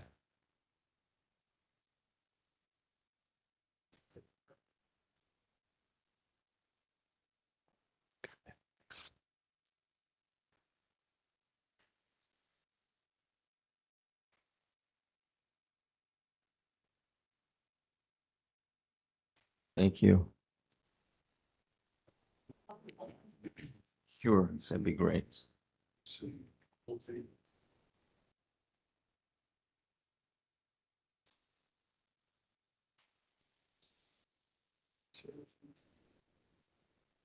All right, Mr. Wenzel, are you prepared to present direct testimony in response to the questions posed by the commission in the hearing order? I am. Okay. I think I already asked you that. All right. Do you have any general testimony about the Macadamia project that you'd like to present first? I do, and can we please pull up the PowerPoint slides as well?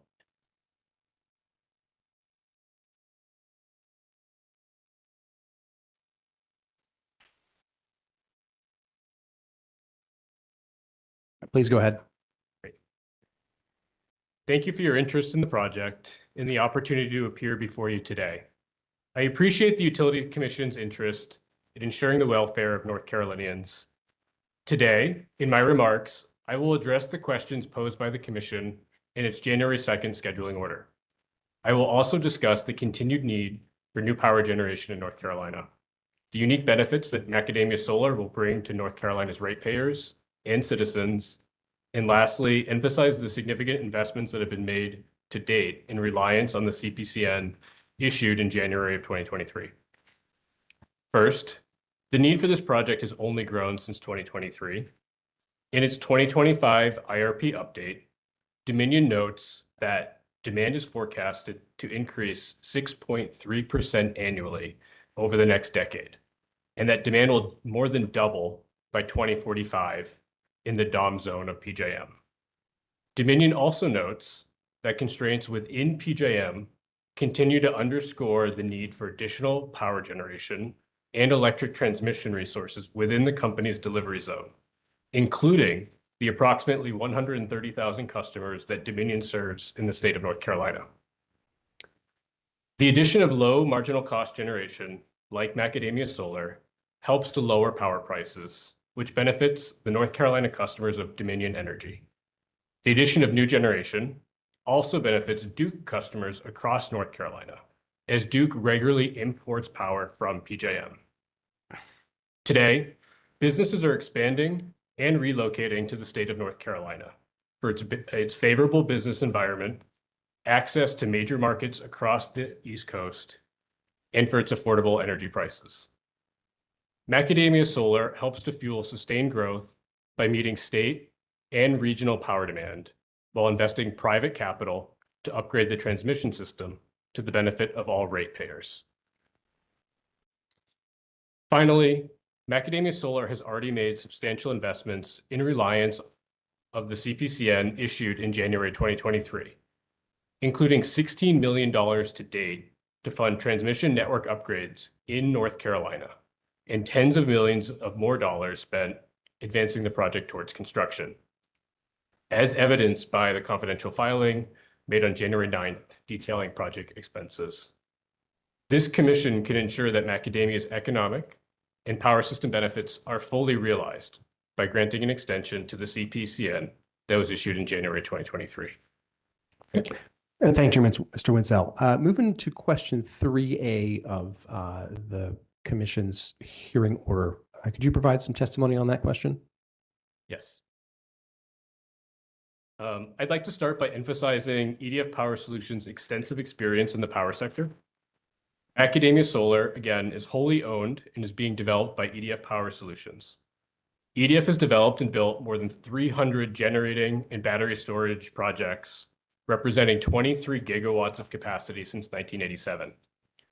This places EDF amongst the largest independent power producers in North America.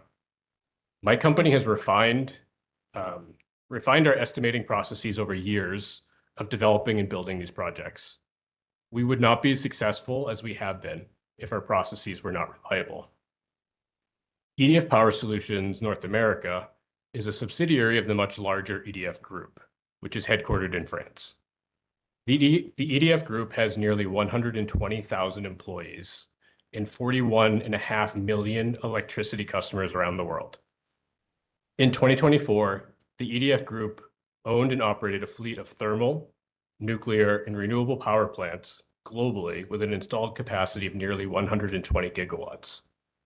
These facilities generated over 520 terawatt hours of electricity, with over 3/4 of that coming from a very large fleet of nuclear power plants. Macadamia Solar draws from this vast experience and wealth of information.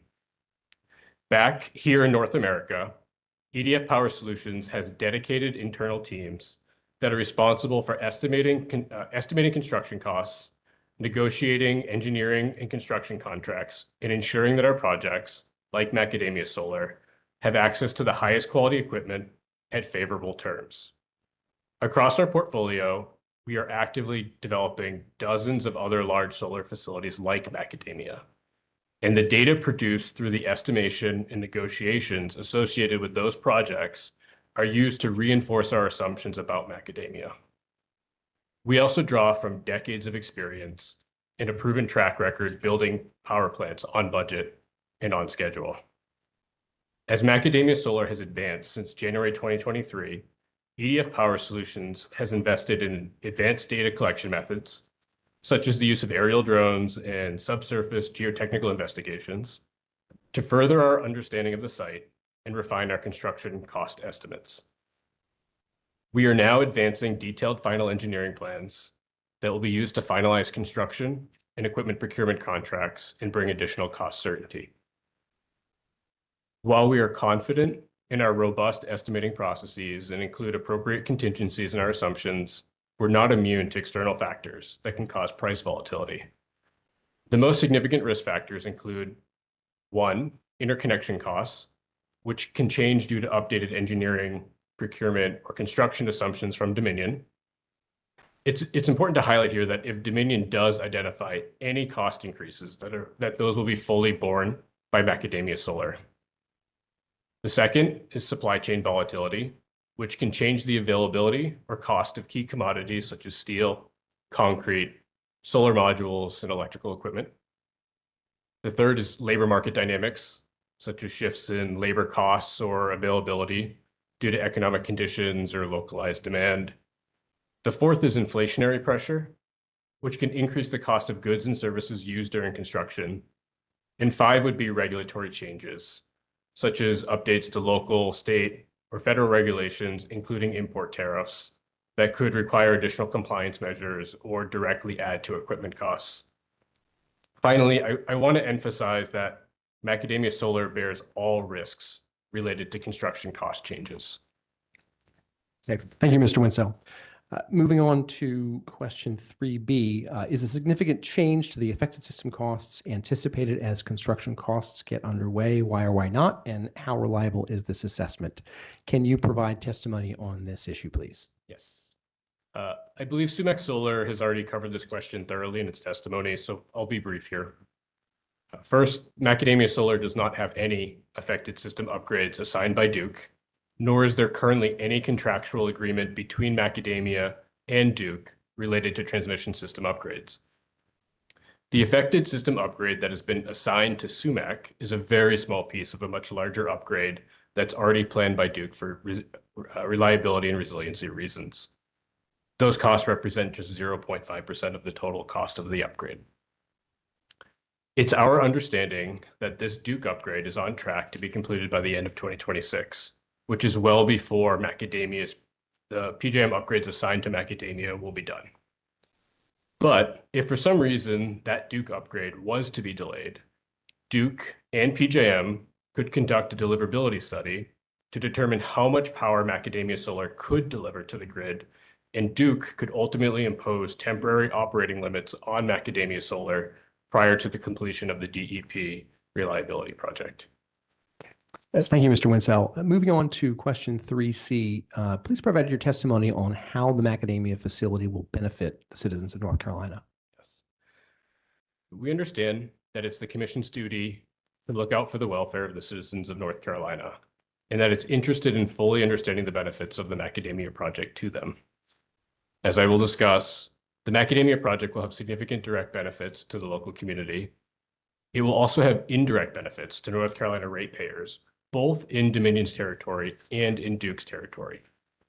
And finally, Macadamia is creating significant benefits for the citizens of North Carolina by directly funding a $46 million project to upgrade the Dominion North Carolina transmission system at the point where it connects to the DEP system. Before I get into these benefits, I would like to speak to an issue that came up at staff conference in December, where Commissioner Vandervaart asked whether Macadamia has a power purchase agreement and whether the project and its benefits might be speculative. It's a good question, and I understand the Commission wants to ensure that these project benefits are real. So I'd like to add that EDF is actively negotiating a power purchase agreement with a specific customer, and that it's poised to sign a PPA after we have this Commission's approval for the extension of our CPCN and for the proposed amendment to our transmission line route. We've not yet signed this offtake agreement for Macadamia Solar because any contract of this magnitude is a firm commitment to deliver specific volumes of power by a certain date. And that contract is backed by financial penalties if those conditions are not satisfied. If Macadamia Solar were to execute a PPA and did not receive approvals from this Commission, we would be liable for millions of dollars in damages and risk significant reputational harm with our customer. This Commission's approval is necessary before Macadamia can execute major project contracts, whether that be a power purchase agreement or a construction contract. So now let me return to the Commission's questions related to the facility's benefits. And these can broadly be described in terms of one, local benefits. Those are direct investment, jobs, and tax revenue. Two, benefits to North Carolina ratepayers. And three, the grid benefits, the last two being very closely related. First, Macadamia is broadly supported by the local community, as evidenced by the letters of support submitted to this Commission from Washington County commissioners, local first responders, community organizations, citizens of Washington County, and the project's participating landowners. Over 20 property owners and families have entered voluntarily entered into agreements to provide easements on and across their property to construct a solar facility or a transmission line to serve the project. These property owners will receive approximately $2.25 million in lease payments in the very first year of operations and over $125 million over the operating life of the project. After the end of the project's useful life, Macadamia Solar will be decommissioned at our expense, and those property owners will still have control over their land, and they can exercise their property rights as they see fit. These millions of dollars in payments to the property owners continue to flow through the local economy and benefit other businesses. An economic analysis conducted by Strategic Economic Research estimates that Macadamia Solar Project will result in over $3.9 million in new local long-term economic output for Washington County annually, and over $11.2 million in new output for the state of North Carolina. This economic development will spur an estimated 14 new long-term jobs in Washington County, several of which will be hired directly by Macadamia Solar. In addition, over 350 new local construction jobs will be created for the approximately 24 months that the project is under construction. The project will also create significant tax revenues. A recent tax forecast by Barclay Damon estimates that Macadamia Solar will contribute $1.25 million in property taxes to Washington County in the first year of its operations. This is more than a 3% increase to Washington County's entire 2025 budget and a nearly 17% increase in ad valorem taxes. Over $25 million in new tax revenue will be realized by Washington County over the operating life of the project. To summarize, Macadamia Solar will bring significant and needed economic development to Washington County specifically, and to Eastern North Carolina more broadly.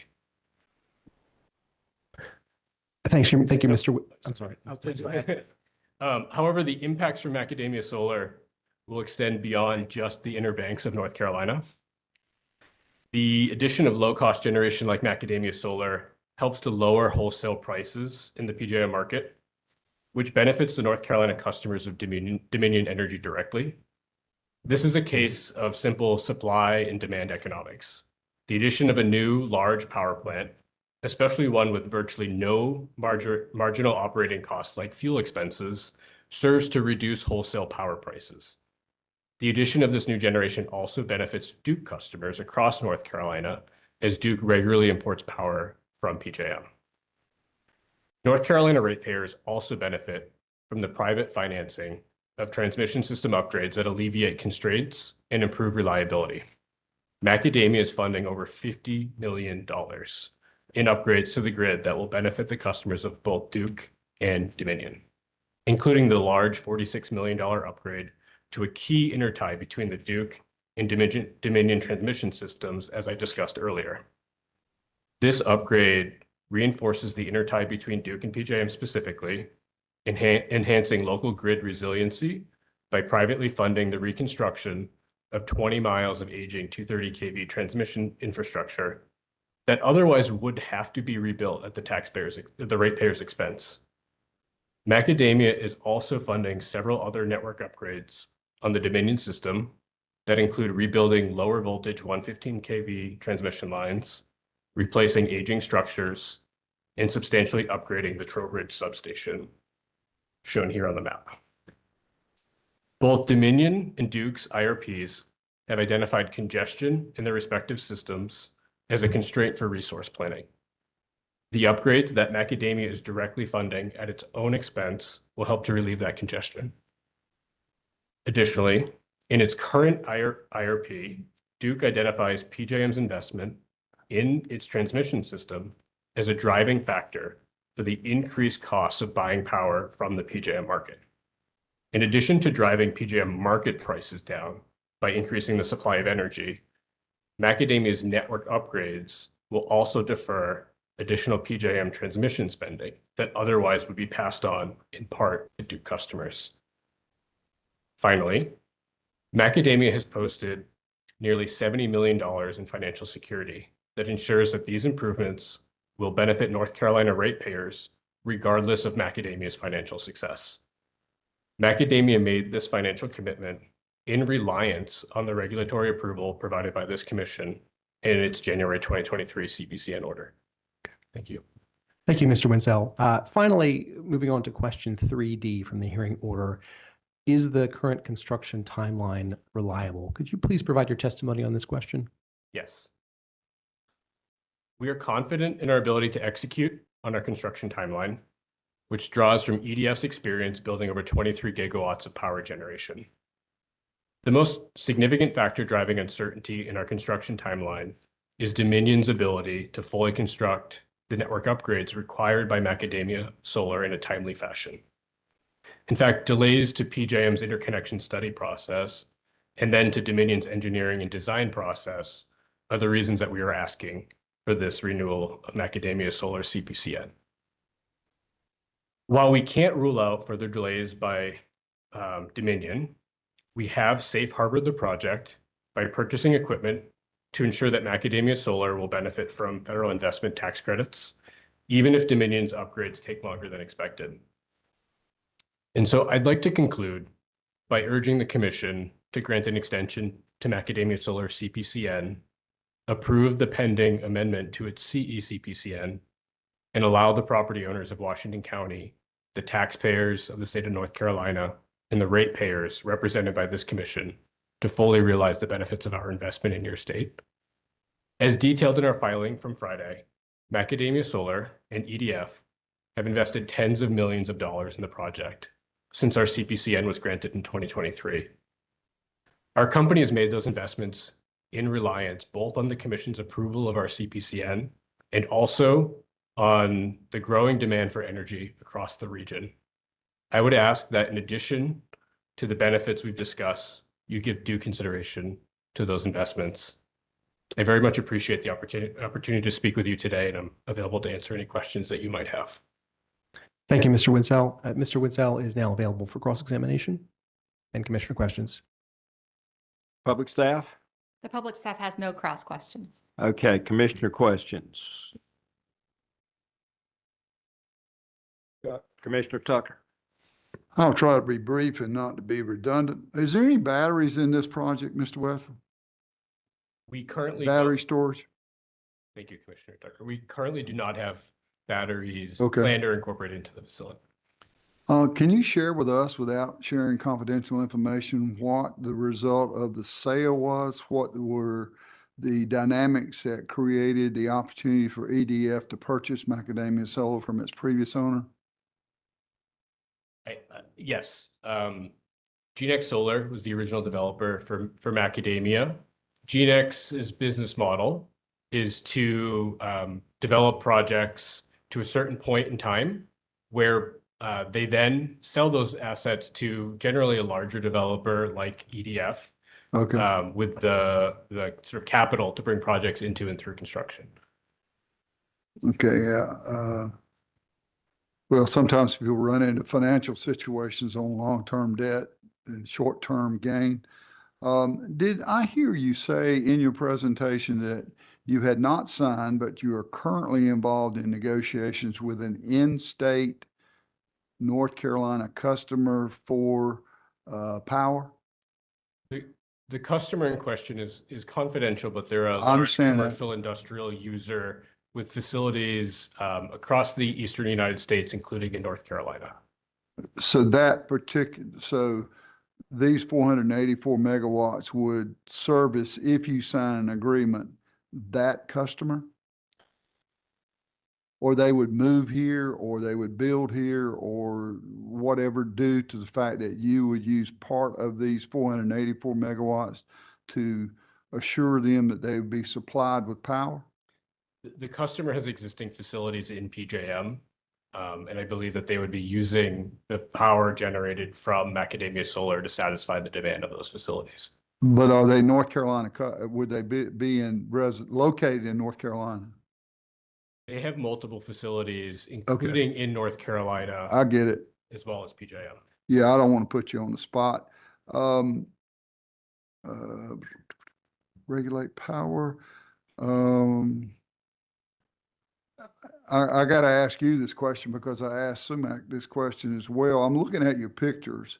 And on your first slide, I guess on page 1, you have flat solar panels, it looks like to me, that are up there.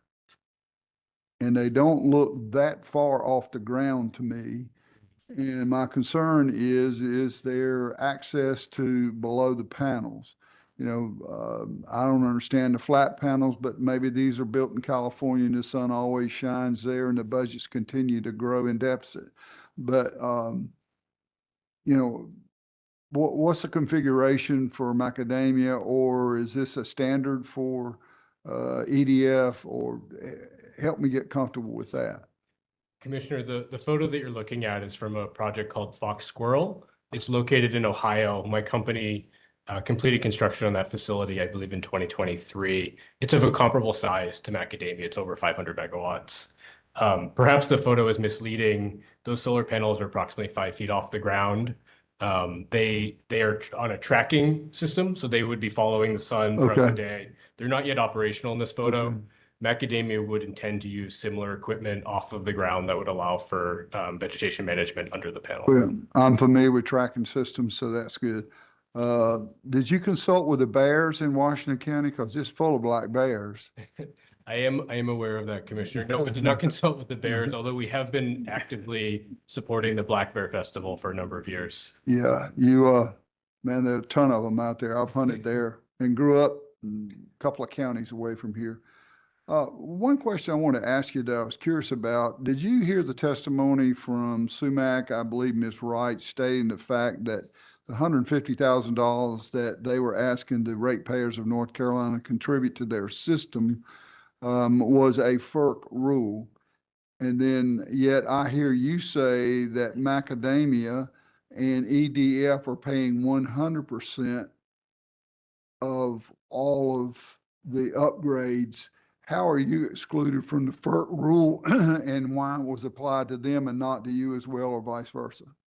Commissioner, all of the upgrades that have been assigned to Macadamia are PJM upgrades, which we fund directly without reimbursement. There are no affected system upgrades, which is the distinction with SUMAC.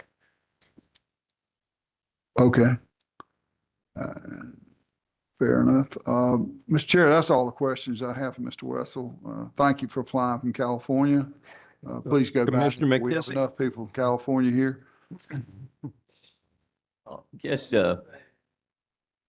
Just have a few questions, sir. Could you state the reason for this renewal application at this time? Yes, Commissioner. The upgrades that are required for the project to interconnect to Dominion system, which are being engineered and constructed by Dominion, are behind schedule.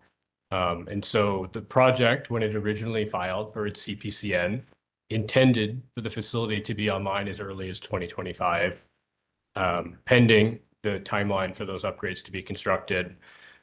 Subsequent to that filing, the PJM interconnection study process took longer than anticipated. And now, after the resolution of or after receipt of our interconnection services agreement, the upgrades to the Dominion system are also now taking longer than expected.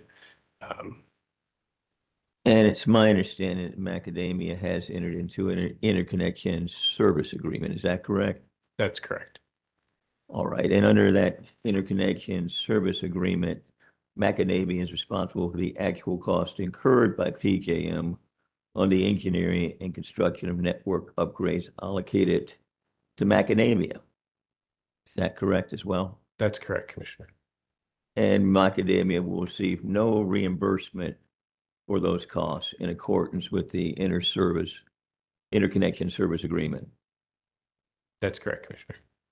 And I don't know, I know we have a confidential document here, but are you at liberty to disclose without us going into confidential section the amount of the letter of credit that has been posted as security for these upgrades?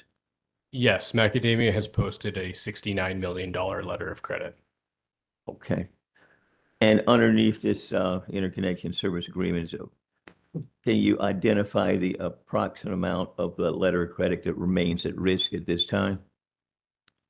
We believe that there's in excess of $40 million that remains at risk under the letter of credit, and we have invested over $16 million to date in those upgrades.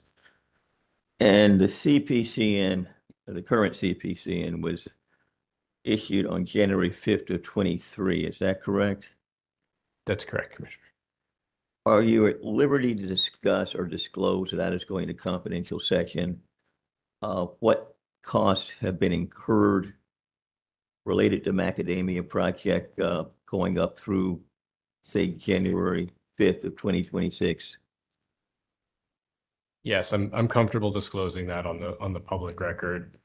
To date, Macadamia Solar has invested $38.9 million into the development of the facility, including $35.7 million since receipt of its CPCN in January of 2023. And can you identify how much has been spent for interconnection and system impact study? Just over $16 million to date, and $16 million almost exactly since the issuance of the CPCN in January of 2023. Okay, and as it presently stands, do you believe that the dates that have been identified, maybe I should phrase the question this way. If a CPCN is granted, do you feel that the dates that have been identified for getting the project under construction and getting it operational will be actually achieved? Commissioner, we're highly incentivized to build this project as soon as we can. The only opportunity for us to recover costs is through construction and monetization of the asset. I cannot control Dominion's construction schedule, but barring changes to their timeline, I'm confident in our ability to reach commercial operations by the end of 2028. Thank you. I don't have any further questions.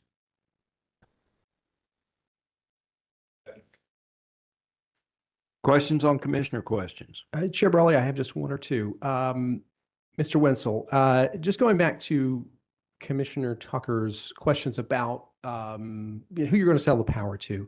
Just to be clear, Macadamia Solar is not legally allowed to sell power to a commercial and industrial customer in North Carolina outside of Dominion territory. Is that right? That's correct. Okay. And that's because Duke or the other load serving entities have a monopoly over retail service in those in their service territories. Is that right? That's correct. Okay. So would I take it that if you did have the opportunity or the legal ability to sell power into to customers in Duke service territory, that would be a great thing for y'all, right? Yes, we would jump at the opportunity to serve Duke customers. Okay, but it's just not an option, correct? Currently not an option, no. Okay, thank you. That's the only question I have. Thank you. Question from public staff? No questions. Okay. Chair Brawley, I would move that Mr. Wenzel's testimony and hearing exhibits 2 and 3 be admitted into the record at this time. So ordered. Okay. Okay, public staff? Okay, so the public staff calls up witnesses Metz, Thomas, and Williamson. And while they're coming up here, I don't know if it's appropriate to make a motion that their testimony from their earlier testimony on SUMAC be admitted into the record for Macadamia. I would go ahead and move that out of an abundance of caution, even though the hearings have been consolidated, just to be safe. Just to be safe, so ordered. Thank you. So I believe our panel is still under oath, so they are ready for commission questions. Yes, sir. And out of abundance of caution, I'm going to ask you some of the same questions I asked you before, even though we're based upon the way we structure this hearing. Can you briefly explain the public staff's review process in this case and the scope of issues the public staff evaluated in reaching its recommendation? Thank you, Commissioner. Yes, I'll do that. Follow up on what Witness Thomas did for SUMAC, but it's the same process. So public staff we're going to review CPCN applications for EMPs that are consistent with the statute, and that's 62-110.1 and the commission rule R-863. And that rule specifies the information and the exhibits that are required must be provided in the application. And that's whether it's a new application, an amended application, or in this case, a renewal. We're going to review all the relevant information. And our goal is to determine if the application is in the public convenience and necessity, and which we interpret with 3 prongs, whether the costs are reasonable, the overall benefits, and is there a need for the facility. So the questions revolving around cost, we look at who is paying the cost of the facility and who is receiving the benefits and who bears the risk of the construction and the operation. When we look at necessity, we're trying to understand how a particular resource fits into the larger, system dynamics. Is this resource called upon in an integrated resource plan? Is there an over or under supply of energy and capacity? And are there long-term energy and capacity needs or system reliability concerns? And how will this facility impact prices and system operations? So that's the backdrop. So our investigation, we're going to look at first review the application. We're going to send discovery requests. We're going to have conversations, with the applicant. We'll review relevant materials such as IRPs, the PTM auction results, interconnection studies, affected system studies. And in this case, with the renewal, we're going to look at what's in flight. And in this case, their application on page 18 or paragraph 18 showed that they've got 2 network upgrades. One is currently under construction now, to be completed in 2027, and a second network upgrade that will begin in spring or winter of this year. So that's a part of the review as well. And then as far as transmission network upgrades, like I just mentioned there, we're looking at who they are, or where they are, what they are, who's paying, and who's benefiting. And also whether the need for the energy and capacity from this facility is going to meet our least cost plan for competitive market. So that's a summary, and Mr. Thomas, Mr. Metz wants to add to it if they can. Any further testimony from? Okay. And you heard the applicant's explanation as to why they have submitted a renewal application at this time. Do you have any reason to doubt the validity or accuracy of the testimony that was provided, or like to provide any further testimony relating to why it is needed and why the public staff is supporting the approval of a renewal to the CPCN? Yes, Commissioner. What they put in their application about just the delays of PGM and Dominion being able to construct the upgrades, and I don't have anything to challenge that. I mean, we see now from their testimony in the renewals that the upgrades are under construction. One's in flight, one's going to be starting this year. So it's just a function of being able to build all that's needed in a timely manner, and they weren't able to get to it to meet the window of this CPCN as originally approved. And in terms of affected system cost, I mean, as it presently stands, there is none for this particular project. That's correct. And was that the case when it was originally proposed, when the original CPCN was issued? Yes, sir. And I think we talked a little bit about it in SUMAC. This was a little bit of a unique situation where you had 3 facilities that were studied at the same time. They were all under the same ownership. And so those 3 studies triggered affected systems in the DEP system. So by agreement, the 3 got agreed that, well, those affected systems, while they were triggered by the 3, and this was Sweetleaf, SUMAC, and Macadamia, that the affected systems cost would be borne completely by SUMAC. So Macadamia was part of the study that generated the cost, but the cost by agreement amongst the parties were to be paid solely by SUMAC. So from a transmission study standpoint, correct me if I'm wrong, Mr. Williamson, we would say that the affected systems are contingent. So should the prior project that signed up for the project cost drop out, the $150,000 would be then assigned to this project. That also goes into overall public staff's review as we look at as a risk factor. We looked at that risk factor and we're still making recommendation for approval in this case. So that risk factor was thoroughly investigated, assuming you did not see SUMAC move forward. That's correct. All right. And Commissioner, if I could say one thing, Sure. as far as the payment of those affected systems cost. Yes. So Macadamia, and I think the company witness made this point, is that all the costs for the PGM network upgrades, facility costs, interconnection costs are all being borne by the applicant, by Macadamia. And so the affected system costs are going to be paid for by DEP customers, not by any customer within, no Dominion customer will have that. That's an assigned cost to DEP. So I just want to clarify that. Thank you. Now, you heard the witness's testimony about the costs that have been incurred since the original CPCN was granted back on January 5th of 2026.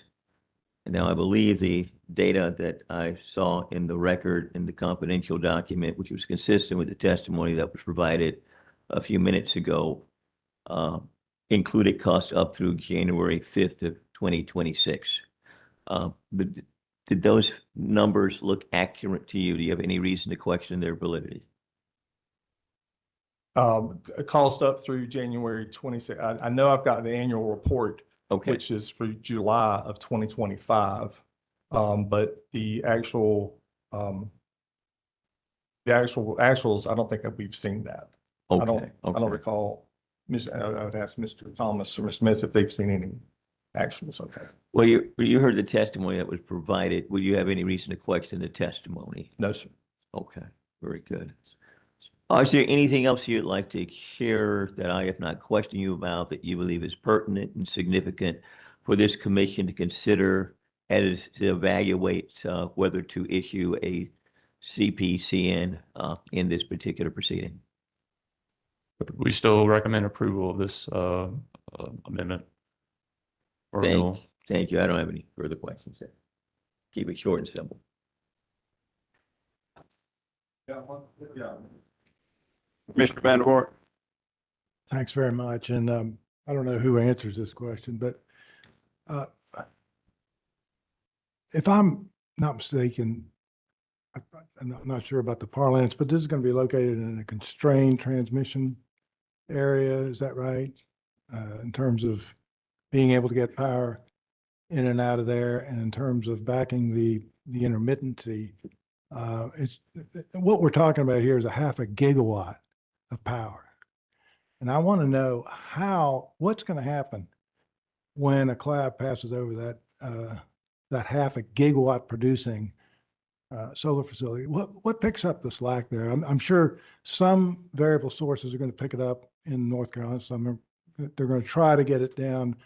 But as far as I know, I don't think there are too many gas combustion sources near that on the Dominion side. Now, maybe I'm wrong. And I don't really care what fraction comes from North Carolina or what kind. All I'm saying is because of that, we're going to incur substantial costs. And these costs are not only because enhanced operation and maintenance requirements on those units that are going to be cycling like crazy for a 0.5 gigawatt. Okay, we're not talking 80 megawatts, maybe watts. We're talking about 484 maybe watts. So my problem here is that we're going to be paying the additional operation and maintenance. We're also probably going to be paying for holding back some power for the reserve to balance that extremely large intermittent source. Now, am I wrong on this? And did you include those costs in your analysis? I can speak real quick to just talking through what happens, right? So the entire Eastern Interconnect is synchronized. So through that, in energy control centers throughout the Eastern Seaboard, they monitor what's called ACE, right? It's a component of frequency. So if a cloud passes over this facility and you lose, it goes from peak production, 480 megawatts, down to 100. We lose 380 megawatts. Automatic generator controllers across the Eastern Seaboard are going to tweak up a bunch of generators just a little bit automatically, passively, to respond to that.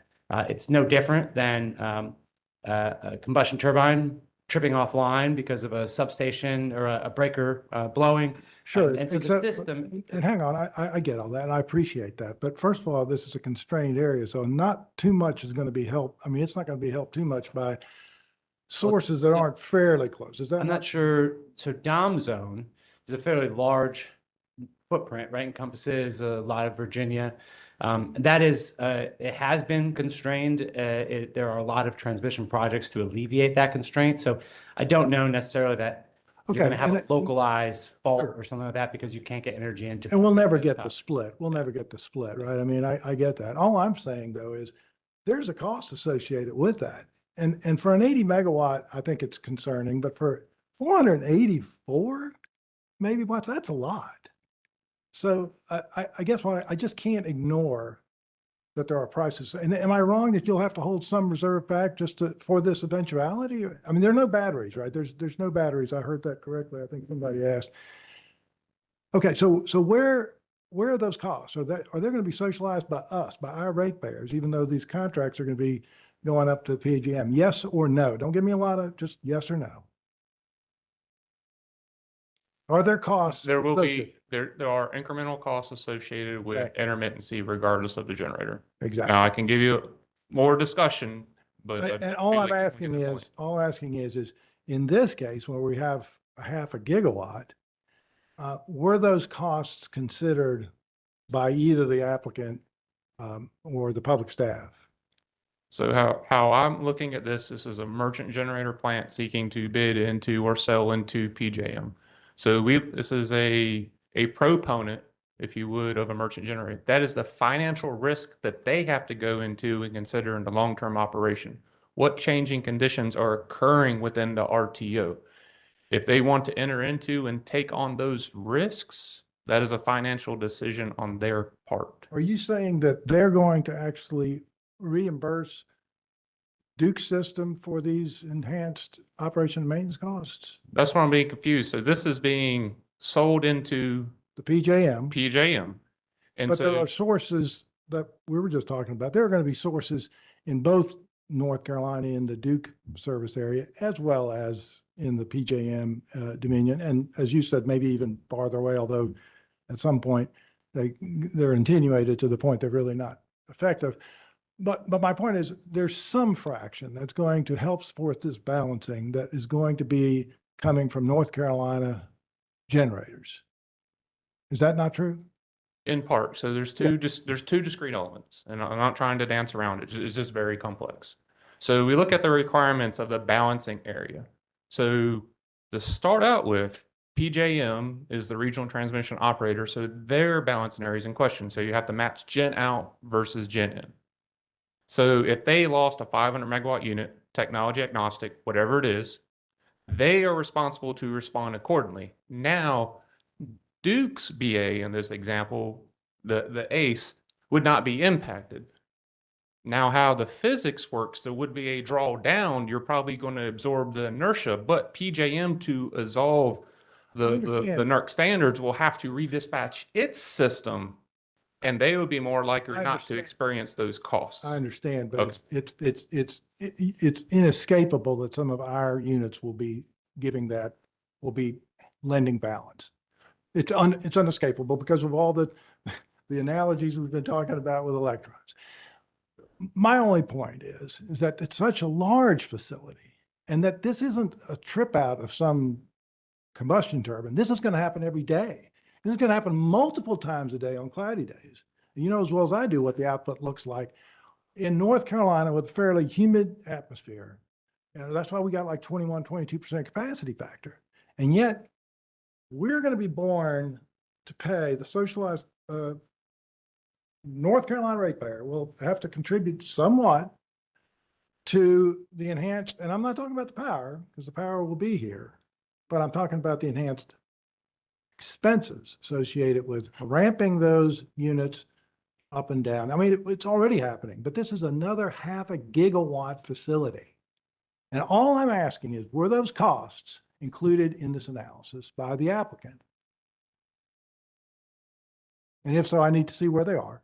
And did you all look at it? And if so, So I can't speak for the applicant. I'm speaking for what the public staff reviewed. So we do not have a discrete line item charge, if you would, for those elements. okay, thank you very much. Mr. Thomas, Mr. Williamson. Thank you, I appreciate it. Okay. Any other questions? Okay, cross-examination by the applicant. I do not. Thank you. No Okay, questions. that's right, Commissioner, we've already done that. At this point, do you have closing statements for this? And then we'll go to the oral arguments. I did have one question on commission Okay. questions, if that's okay. All right, yeah. So Commissioner Vandervaart was asking questions about, did we have any concerns about the size of this facility, or any potential costs associated with that? Was there anything else you wanted to add to give context behind what we look at when we look at EMPs with regard to the size of the facility? I would say our review is consistent, regardless of the size. I mean, Commissioner Vandervaart, you're correct. The larger facility, the more items that you need to consider in your overall review, but we also require the utilities, who are the ultimate ones who are responsible to maintaining and operating the system, to do their due diligence on looking at those externalities that are included, and to bring those forward to the extent there is a larger issue. We believe that those are being resolved through the transmission studies that we're seeing. Thank you. That's it for the public staff.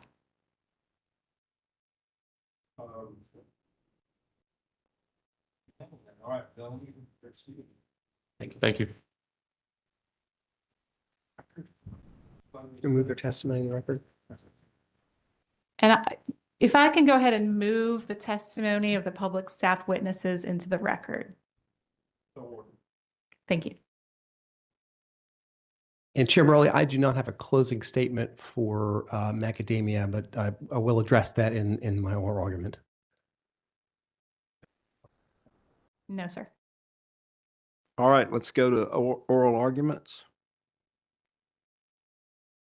All right, thank you, Chair Brawley. I have, since we've covered some of this ground already, I've attempted to trim down my oral argument and certainly stay under your 20 minutes. So please indulge me if I skip around a little bit here. Yes. So in its hearing order, the commission directed the applicants to address the following question.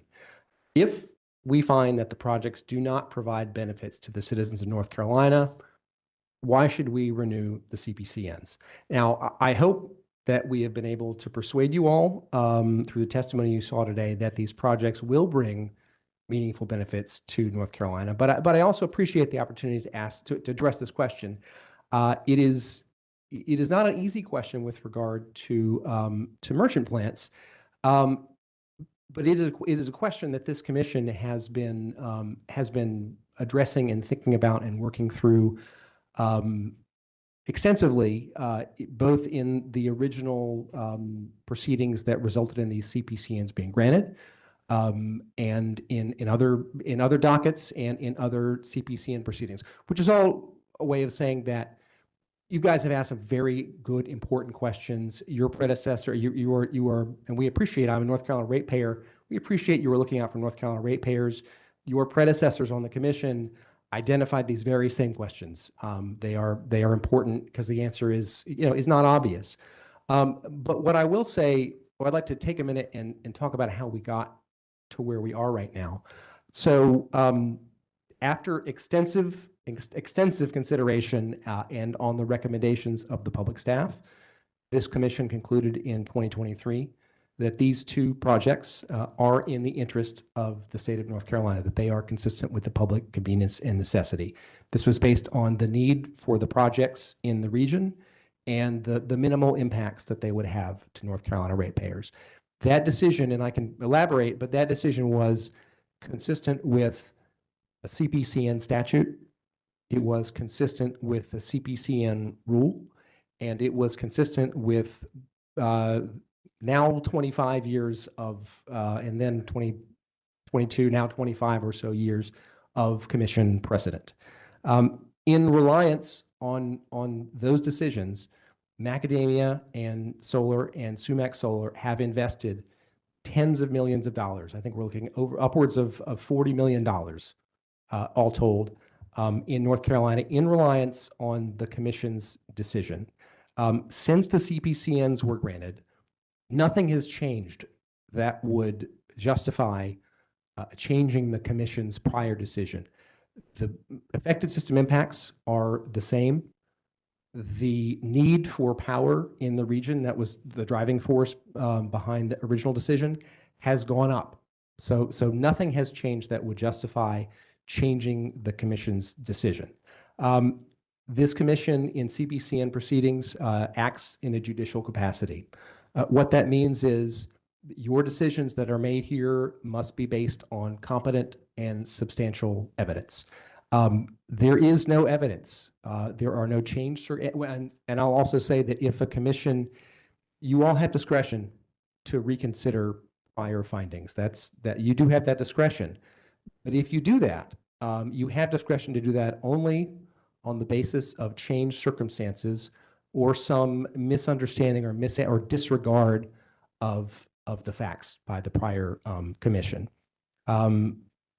So that's the legal stuff. But I think most importantly, and I'll elaborate a little bit more, but I think most importantly, it would be grossly unfair for this commission, having granted the CPCNs before, nothing has changed, demand is still there. It would be grossly unfair to deny renewal of these CPCNs, and Macadamia Solar is going to lose $35 million that it has invested in reliance on the CPCN's decision. SUMAC Solar is a little bit different. They have the ability to push up their, to accelerate construction. It still, as their witnesses testified, is going to result in an additional $2 million or so in construction costs and, more impact on the community. I mean, they have a valid CPCN that's good for a little while yet. They can start construction now and be within the bounds of the law. So they can do that.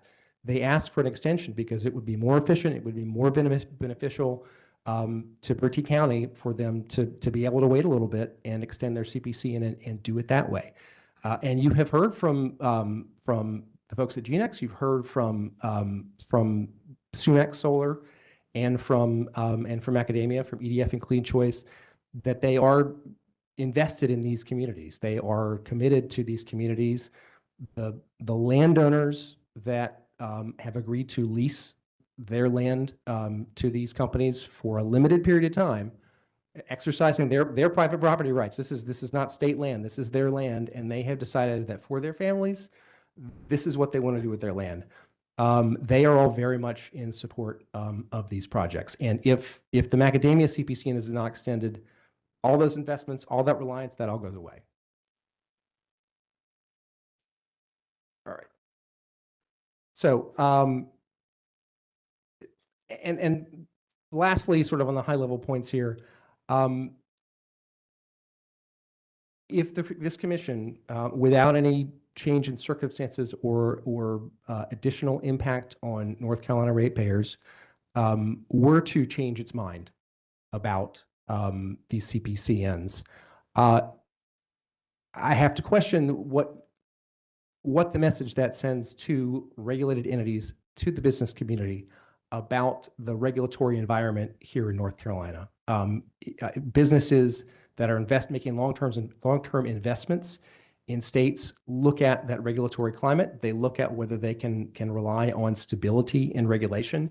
And I submit to you all that a change in approach, a radical change in approach in this context would send a very negative message to companies and investors that are looking to invest money in all kinds of projects, not just solar projects, in gas projects, in nuclear projects, in data centers or whoever, any kind of long-term project that depends on energy.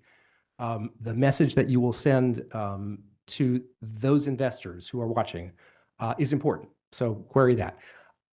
This commission does have the ability, you all are not bound when it comes to policy.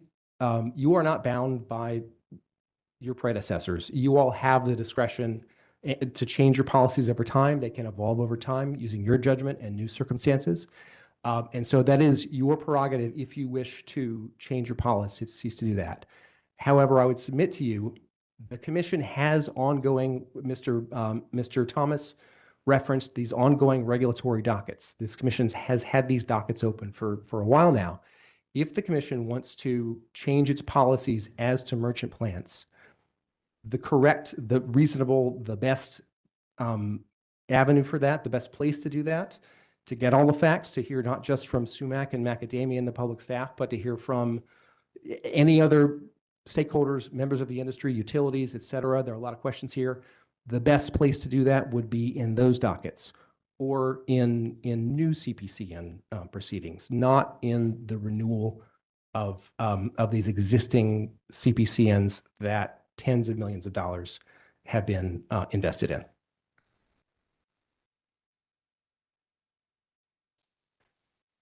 And I will say that renewing the CPCN now would be consistent with the approach that the commission has taken in the past to looking at CPCN renewals for merchant plants. There haven't been a lot of those that haven't been required.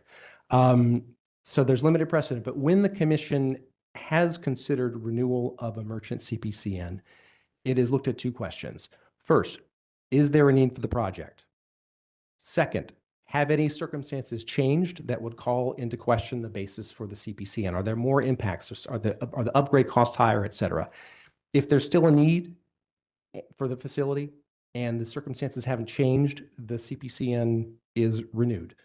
And we submit that that is the appropriate way to review a renewal because it lets the CPCN holder rely on the certificate while still giving the commission the flexibility to respond to changing circumstances and do its job, its core job of looking out for ratepayers.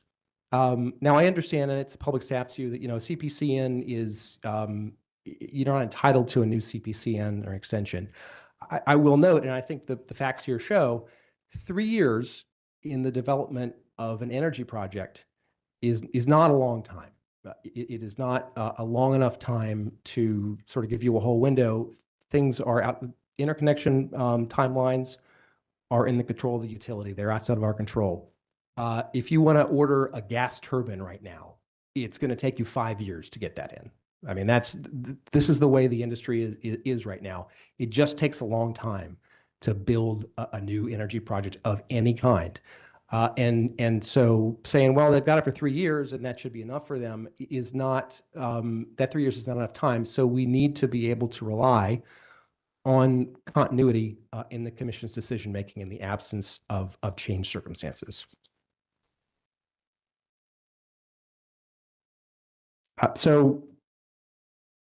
And I mentioned this briefly earlier, renewal here would be consistent with what companies looking to invest in North Carolina or any state need and expect. It's a stable regulatory environment.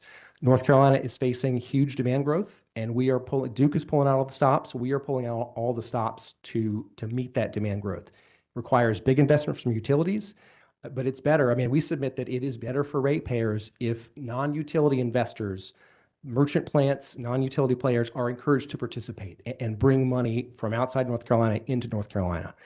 Energy projects, solar, gas, nuclear, storage, whatever, take a long time to develop. They're very expensive, and developers do have to often make these major financial commitments before they ever break ground.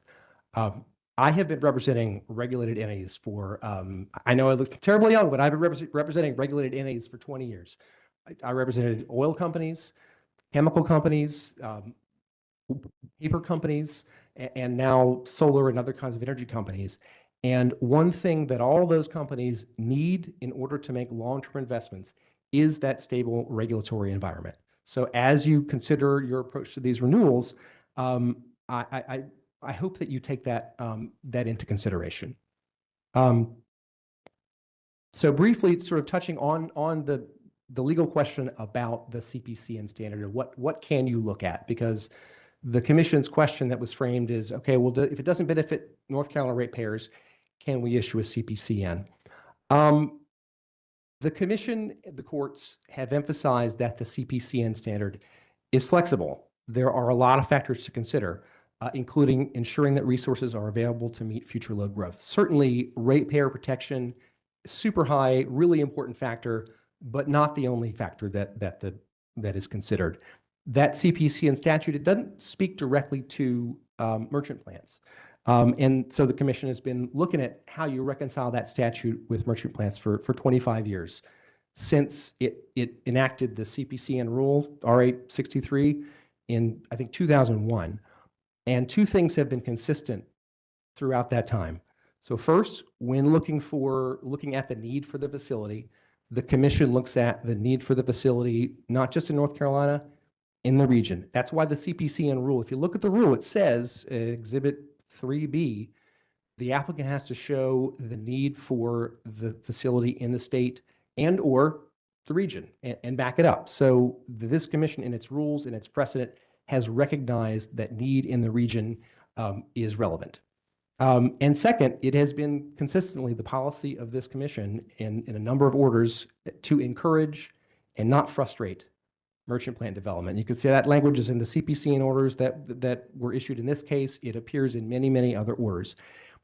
And I've gone back and looked, and the commission has never really spelled out exactly why that's the policy, but I think there's a recognition that even in a traditionally regulated state like North Carolina, where the utilities have a monopoly, some competition in the wholesale market is healthy. Whether it keeps the utilities honest, it drives prices down. I think that some competition is healthy, and I think that's even more true now when North Carolina is facing such demand growth. And I understand, Commissioner Tucker, I understand that you're uncomfortable sending power outside of North Carolina. I get it, and it's weird to think about that. But if you think about our other industries in North Carolina, how they're regulated, think about like the pork industry. We are the largest, we are the third largest producer of pork in the country. I love pork, I love barbecue. Okay, thank you, sir. Thank you, sir. We don't consume all that pork. We'd all have heart attacks if we did. We export the large majority of that. We send 25% of it overseas. We export that product out of our state. We are a net exporter. That is a good thing. That brings money into North Carolina. And the Secretary of Agriculture is not going to tell a hog farmer that he's got to sell his hogs in North Carolina and nowhere else. He allows that farmer to participate in the market and go where the market takes him. Now, I understand energy is different, right? But think of it in terms of energy. I have law partners in Oklahoma that work with natural gas producers. They drill wells in Oklahoma. They're regulated by the State Corporation Commission. They do the same job you guys do. Some of the gas they produce is used in the state. Some of it is, but most of it, it's not used in Oklahoma. They sell that gas into a multi-state market where it goes to other states. It services other states. That is, and so long as the environmental impacts or the impacts of those wells are taken into consideration, they're under control, that's a good thing, right? So it is, I understand the discomfort with exporting power from North Carolina when we need it. We do need it so much here. But the interstate trade of power into markets is a good thing. We get power from other states. We ship it out normally. It is very, very normal in traditional sort of normal unregulated markets, and it is entirely normal in energy markets. Sorry about that. So I'll conclude here.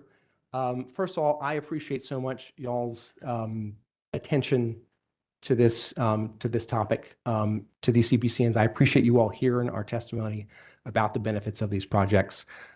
You are absolutely in line with your predecessors on this commission who required lots and lots and lots of testimony.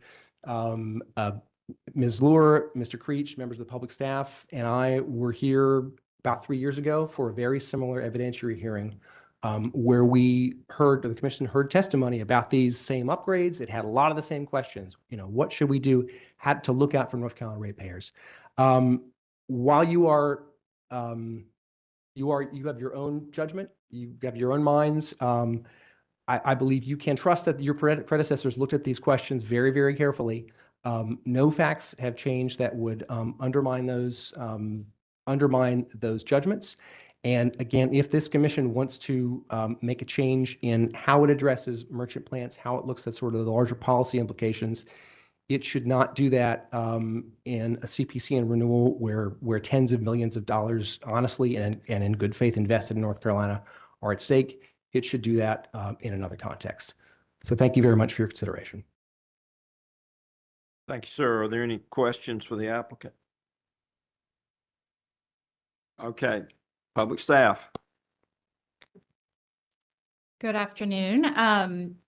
So I have also drastically cut short my comments because our public staff witness panel covered a lot of this information, and I thought they did a very thorough job.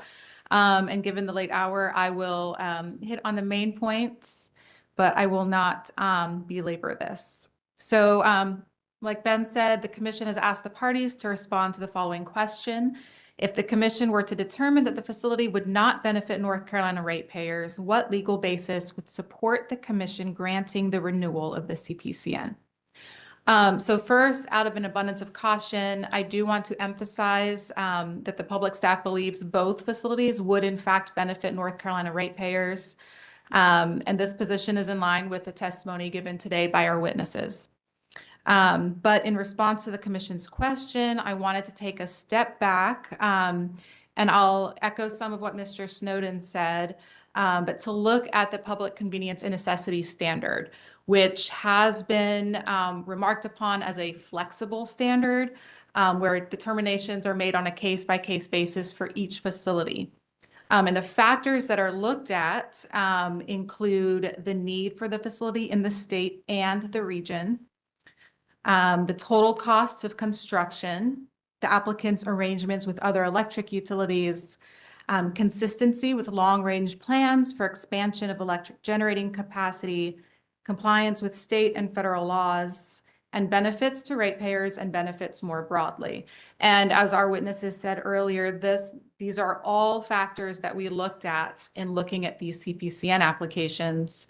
Now, benefits to ratepayers specifically are certainly a consideration when looking at CPCN applications, but we look at all of these factors holistically together and make a determination based on a totality of the circumstances. So we look at all these factors and we weigh them appropriately to determine whether or not we would recommend a facility as being in the public convenience and necessity.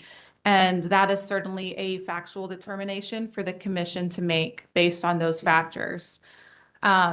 With respect to the Macadamia and SUMAC renewals, the public staff, as we have indicated, we believe the standard for public convenience and necessity has been met. And I won't go back through the points that have been talked about by our witnesses earlier in the hearing. But, again, just to reiterate and back to the commission's original question, so even if the commission were to make a finding that the two facilities do not directly benefit North Carolina ratepayers, although the public staff believes they do, it could still, in assessing all of these factors and weighing them appropriately, make a finding that the facilities are in the public convenience and necessity and therefore renew the CPCNs.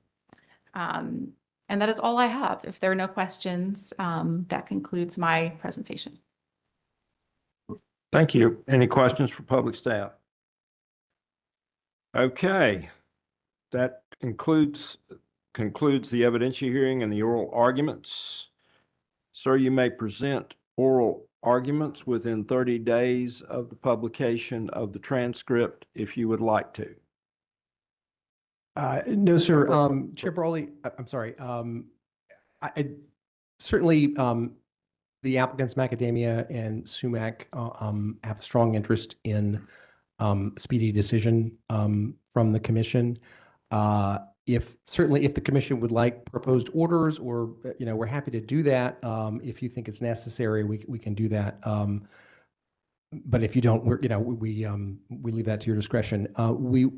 I would just reemphasize our interest, especially SUMAC's interest in a speedy decision on resolution of these issues. Okay, the commission's not requesting it. So if you're saying you choose not to, then we won't worry about waiting on a proposed order. No,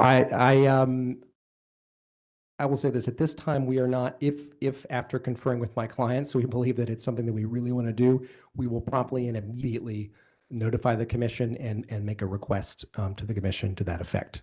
But I would not anticipate that we will do so. Okay. Is there any further business for us today?